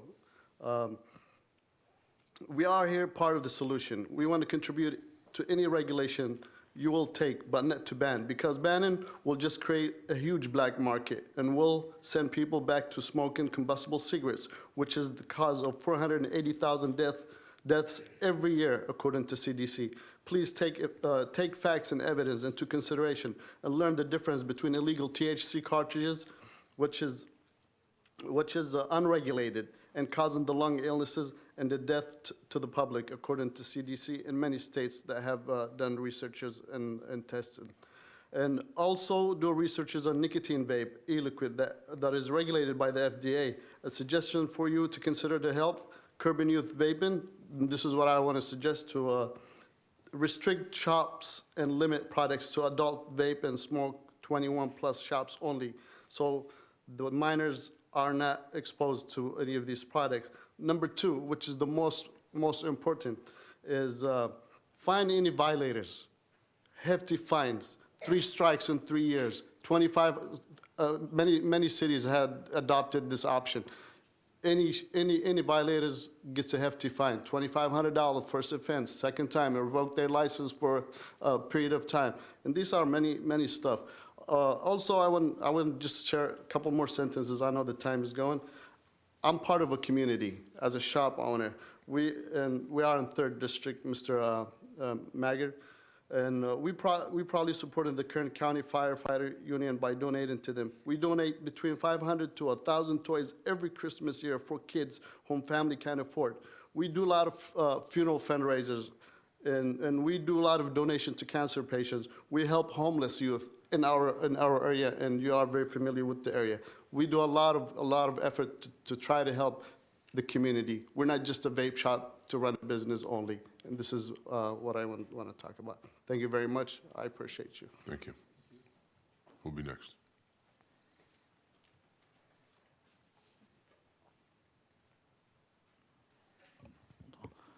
Hello, my name is Miguel Rodriguez. I am not a vape smoker. I've never had a cigarette before. But what I would like to say is that I am a cigar smoker. And from the concerns I've heard today from the board, it's mainly trying to keep tobacco products away from children. And that's obviously a great thing. No one would dispute that. But I would like to point out that cigars have never been targeted towards youth. The average smoker is about 40 years of age, and they'll have 1 to 2 cigars a month. FDA study over a 2-decade time period showed that 2 cigars a day was not adverse to your health. But that number is much lower, obviously, to the average smoker. There are flavored products that are premium tobacco cigars. They are not marketed towards children. The name of the flavors are not in there. The price is much higher than anywhere else you would see, including cigarettes or e-vapes. And I'm not saying that anything should be banned, but I would just like, if anything is to move forward, a small exemption for premium tobacco products. Cigars are a completely natural thing and are not the same as cigarettes. They are not the same as vapes. And that's just what I would like to touch on for a moment, and I do appreciate your time to hear that out. Thank you. Other speakers? Afternoon. Afternoon. My name is Cora Roberts. I have 2 brick and mortar stores in Kern County. One in Ridgecrest, one in Lake Isabella. One in Ridgecrest has been open for 7 years, this January. I've never had a violation. I've never sold to a minor. As far as the flavoring, you want to know why people go for the flavors. Again, adults don't want to go to tobacco flavors. It reminds them too much of a cigarette. If they're going to do that, they'll put down the vapor and they'll start smoking again. I have helped about 2,000 people in the city of Ridgecrest get off of cigarettes. Military come inside my shop. They tell me that their PT scores have changed. They're a lot better. They'll never go back to cigarette smoking. We also donate at times our devices and juices to go overseas to the ones that are fighting for us. I opened up another store in Lake Isabella, which my son here runs, last year, exactly a year ago. When we first opened, the amount of minors that tried to get into the store was unreal. High schoolers. My son would stand at the door, wouldn't let anybody in the doorway unless they had ID. So the way we would think about regulating the e-liquid is to, take it away from online. I mean, a click of a button, I'm 18, and a Visa card from Walmart will say, hey, a prepaid, I'm gonna get my juice, I'm gonna get my devices, I'm going to vape. Okay, way back, oh my God, 75, somebody handed me a cigarette in high school.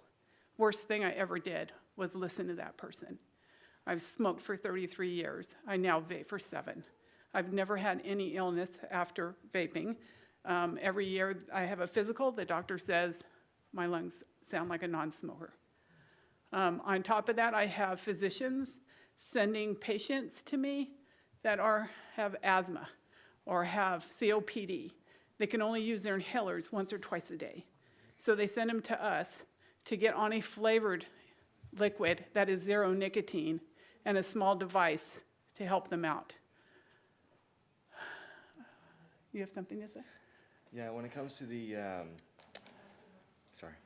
when it comes to the, my name is Curtis Roberts, the owner of the vape cabinet in Lake Isabella. Whenever I have the underage coming in trying to get the vaping products from my shop, I always tell them, sorry, you can't come in here and come back when you're of age. And they always tell me, all right, I'm going straight to Smokehouse Street right by Vaughn's. Also, I have enough parents that come in with statements, bank statements from a 13-year-old going to the smoke place in Ridgecrest to buy their e-liquid and stuff. So, you know, we're not stinging enough, because I do know that a 19-year-old tried to come in just a few days ago. I told him, no, can't sell to you. You need to leave my shop. He goes, fine, I'll go to 5 Star Tobacco. They'll sell it to me. They do anyway. So we need to do more sting operations where we can catch. And yes, it's too light. If you have a first, you know, if you get written up for the first time of selling to a minor, I think there should be harder fines with that. And then the second time, I think they should be out of business for a while. Now, I know that the smoke place in Lake Isabella got busted at 2 times, so he was in the 90 days, but he didn't want to stop selling. So he turned his business over to a family member and was able to open right away. So, you know, that doesn't help us when it comes to vaping also, that, you know, we are trying our best, the brick and mortars, to keep the minors away and not sell to anybody. Thank you very much. Thank you. Any other comments?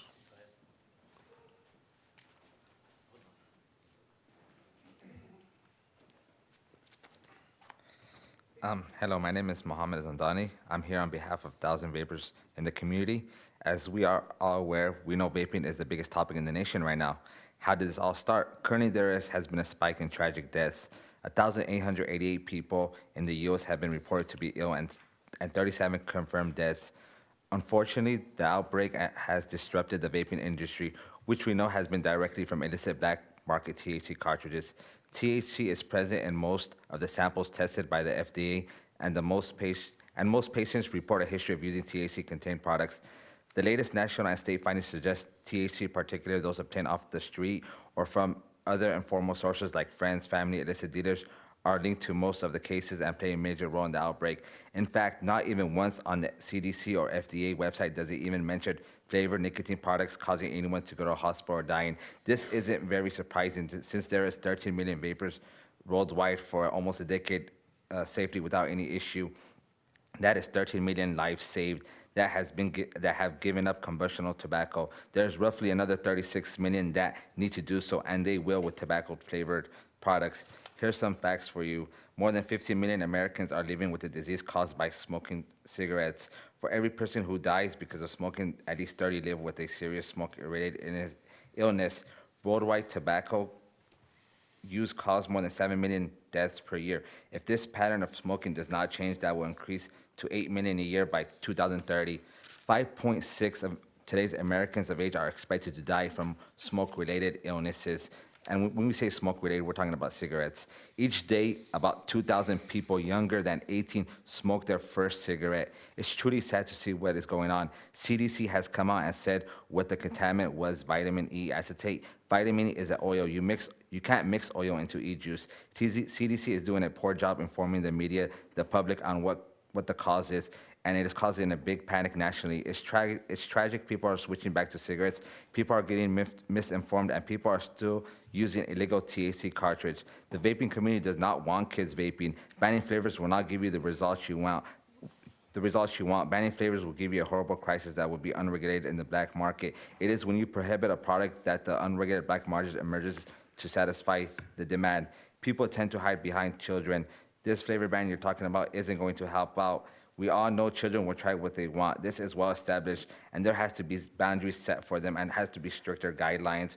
Why is it when a kid is caught smoking marijuana or drinking alcohol at school, there's consequences like expulsion or suspension? Why is it when a kid is caught smoking who knows what, illicit TH cartridge or one of those jewel-looking devices. Instead, they are getting smarter and saying, well, it's just a vape, and they're not being prosecuted or nothing. No, vaping wasn't made for kids. Vaping is a technology that was made by adults for adults. Thank you.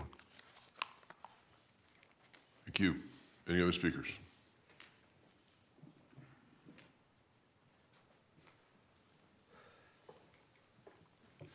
Good morning, Chairman. My name is Kyle, and I've worked at a vape shop for over 3 years. I used to be a pack-a-day smoker before I switched to vaping, and my energy and respiratory health have gotten better ever since. I did not stop smoking using tobacco flavors. I stopped using fruit flavors, as sweet flavors such as cotton candy and watermelon are enticing to adults as well. Our shop does not condone underage vaping or tobacco use. And in fact, we've received several letters from Kern County thanking us for not selling to underage decoys. Please don't take away my right to a better alternative to smoking. Thank you for your time. Hi, my name is Ramon. I own a few shops, retail shops in Bakersfield, and I own a distribution center and an online platform. So about the online platform, which I would like to start with, we all use an age verification, a third-party age verification that verify with the Social Security and with a copy of the ID that you're over 21 and you're legal age to smoke. In my shops, I'm straightforward. Nobody allow under 21 in my shops. Nobody go in whatsoever. And I get so many letters from the county just thanking me for not selling to minors in my shops or even on online. The problem that I see in my shops, that the parents right now, they leave the kids in the car and they come buy and they need the product. They come buy Juul or Buff Bar or whatever product, and they go back to the car and see like, oh, do you like this one or this one? And I even refuse to sell it to them. Actually, yesterday, a case happened to me that a daughter, 15 years old, in online, she stole a credit card from her mom, 7 in the morning, and she tried to process an order on my website. So the order got a red flag, and I called like 9 in the morning, and I talked to the mom, and we stopped the order. We don't sell to minor, and this is a problem. There is some devices that is easy to hide and easy to get from everywhere, like the Juul Puff Bar. It's like this big of a device. Those is devices we should put in concern, the small Juul stuff. Banning flavor is not gonna help anyone. Banning flavor is just gonna create a black market for everybody. And that's what we don't need. We don't need to be selling in the street. We don't know what's inside it. About the design and online, at least let's work together. Give us the rules. Give us a standard, how we should work it, how we should do it. Before, we got some lawsuit about the design and marketing for children. So we asked for help from the marketing children company, like the chocolate and those companies that really work in marketing for children. Ask them, what's the difference between our marketing and the marketing for children? It's a huge difference. We do not marketing for children. We change our logo, all the companies. 90% of the companies at this time, all of them change the logos, they change the way the package looking, change the way that the product look. So instead of working against each other and banning flavor, how we're not coming up with a solution to fix this problem. Just work it out to have rules, have a standard for it. Vaping, and from 2011, I've been working on this from 2011 till now. We have no rules. Anyone can import anything from China. It was a bottle of liquid. We don't know what's contained it from China, from everywhere. Till we made the first liquid in the United States, was a company calling Space Jam. That's the first company came in the United States. Without no rules. Nobody knows what's inside it, but it's been selling. People like the taste of it. People like to switch from smoking to vaping because of this product. Show us the rules. Thank you. Can we get your name again, please? Ramon.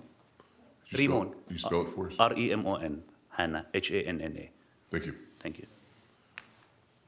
Other speakers today?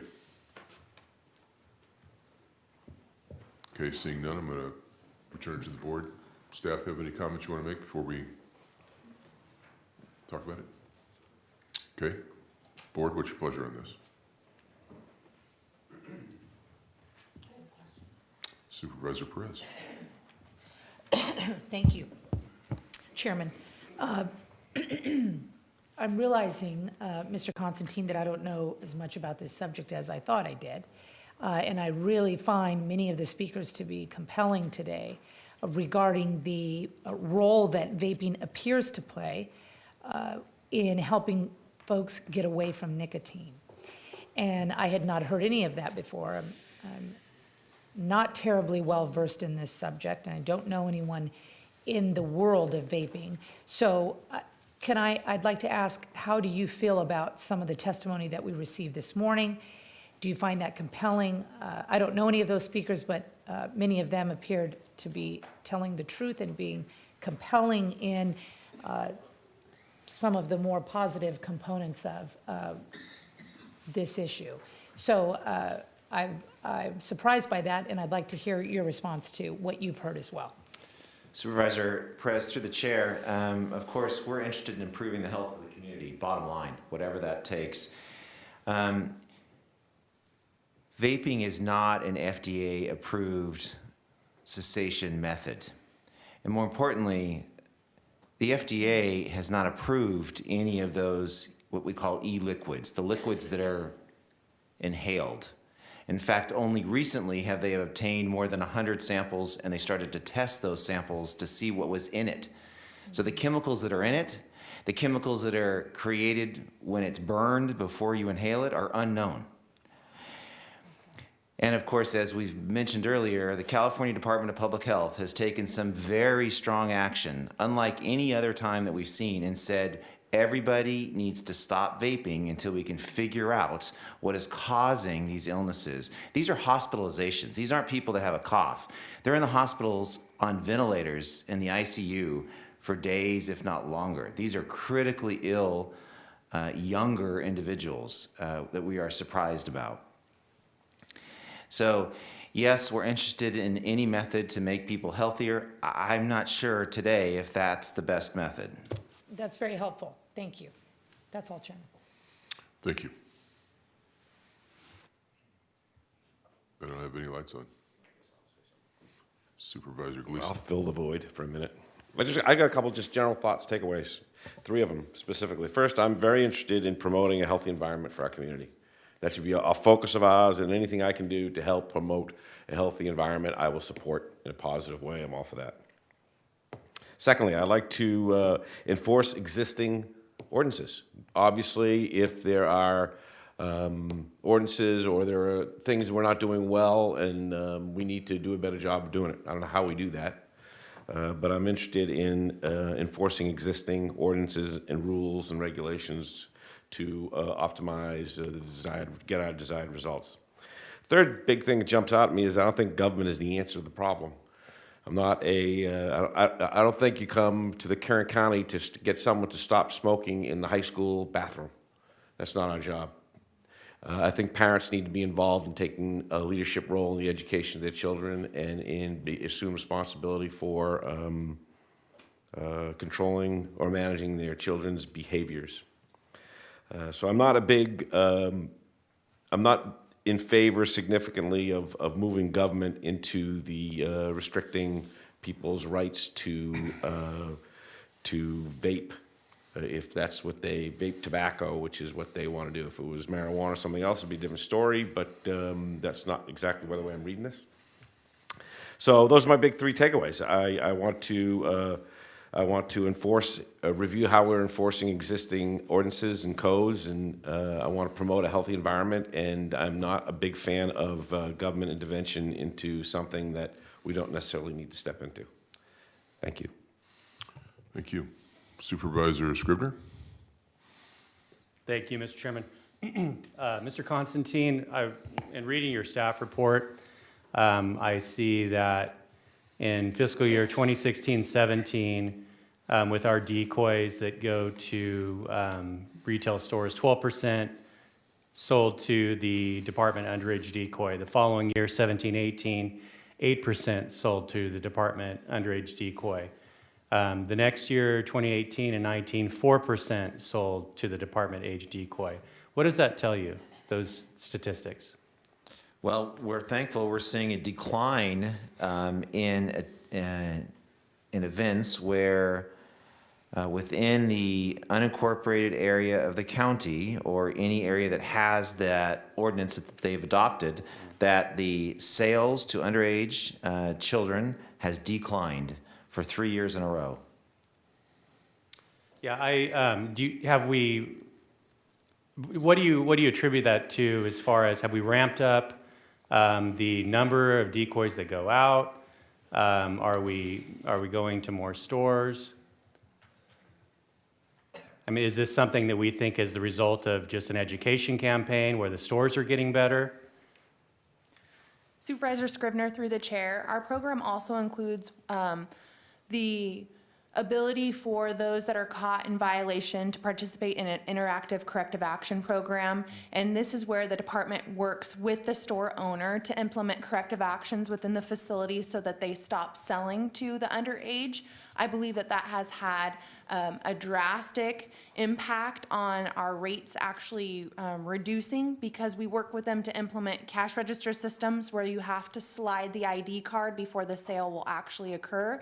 And the ID or the reader on that cash register system will indicate that that individual is over the age of 21.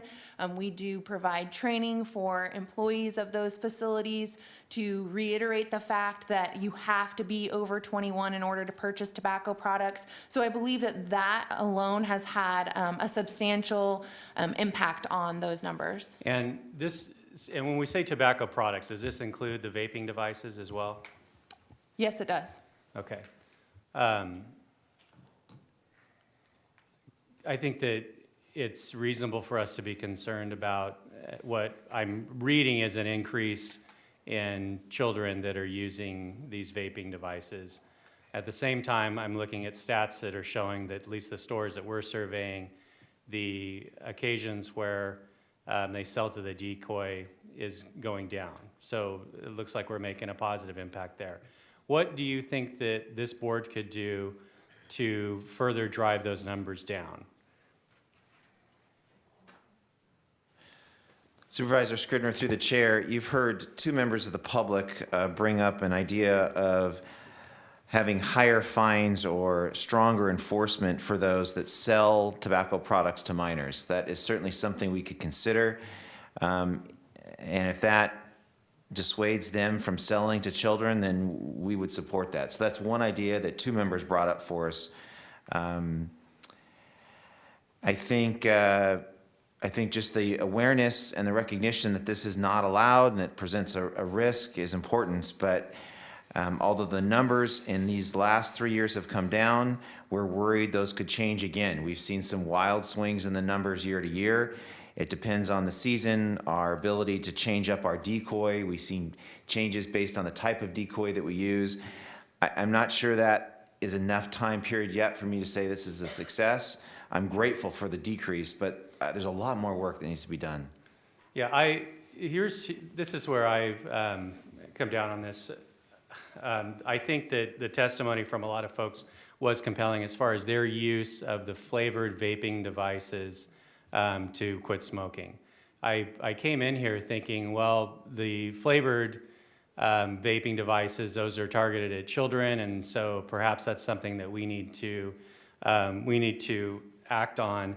But I do know that the FDA is talking about banning all flavored e-cigarettes. That's been on the FDA's agenda for a while. I think that's something that the president called for. I think that the statistics show that the deaths and illnesses that we've seen recently are attributed most likely to vaping devices that are marijuana.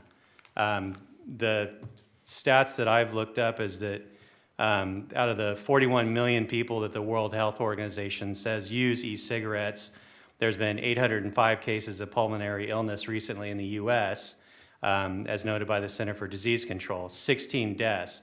And the CDC says that 86% of these patients are under 34 years of age, and 77% have reportedly used THC vaping products. Now, 77%, my guess is that it may be higher because not everybody's going to want to say that they were using those products, which I think that we saw in those 3 cases here locally. We weren't able to get information as far as what it was that they were using, where they got it, et cetera. So some people probably are not wanting to talk about exactly what it was that they were using, which I think makes it difficult for us to make an informed decision when it comes to moving forward with some kind of a ban. And so What I'd be interested in, at least at this point, is for us to do more to ramp up our efforts to prevent sales to minors of tobacco products, including the vaping devices.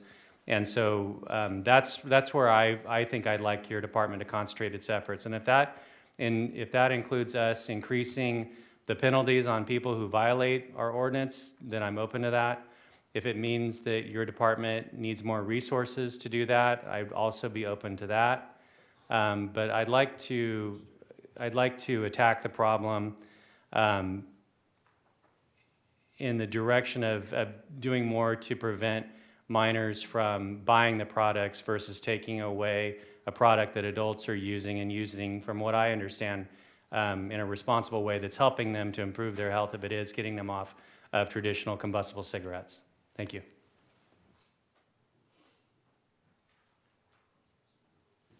Supervisor Maggard. Thank you, Mr. Chairman. I appreciate the public being so candid with us about why those flavors are important to you to try to help you escape your addiction to tobacco. As I emphasized before we went to the public, I am comfortable with and want to beef up our effort to stop our children from buying and having access to these materials. So I'm interested in our strategies and how we can do that. But I think moving beyond that is premature at this point for some of the reasons that they've expressed and for the reasons that I expressed earlier, that if we deny any legitimate, any authorized sale of these products, only illegitimate black market products will be vended, and that presents a much bigger danger, I think, to those that are out there. So I will be interested in your ongoing strategies about how we assure that these products are not being sold to our kids, and especially in those stores that are adjacent to and nearby the pathways where our children go to school. So thank you very much for bringing it to our attention, and I appreciate, again, the public sharing with us today their concerns. Do you have enough direction, you believe? Okay. All right. I see no other lights on, and we've concluded the public comment period, so that item is concluded.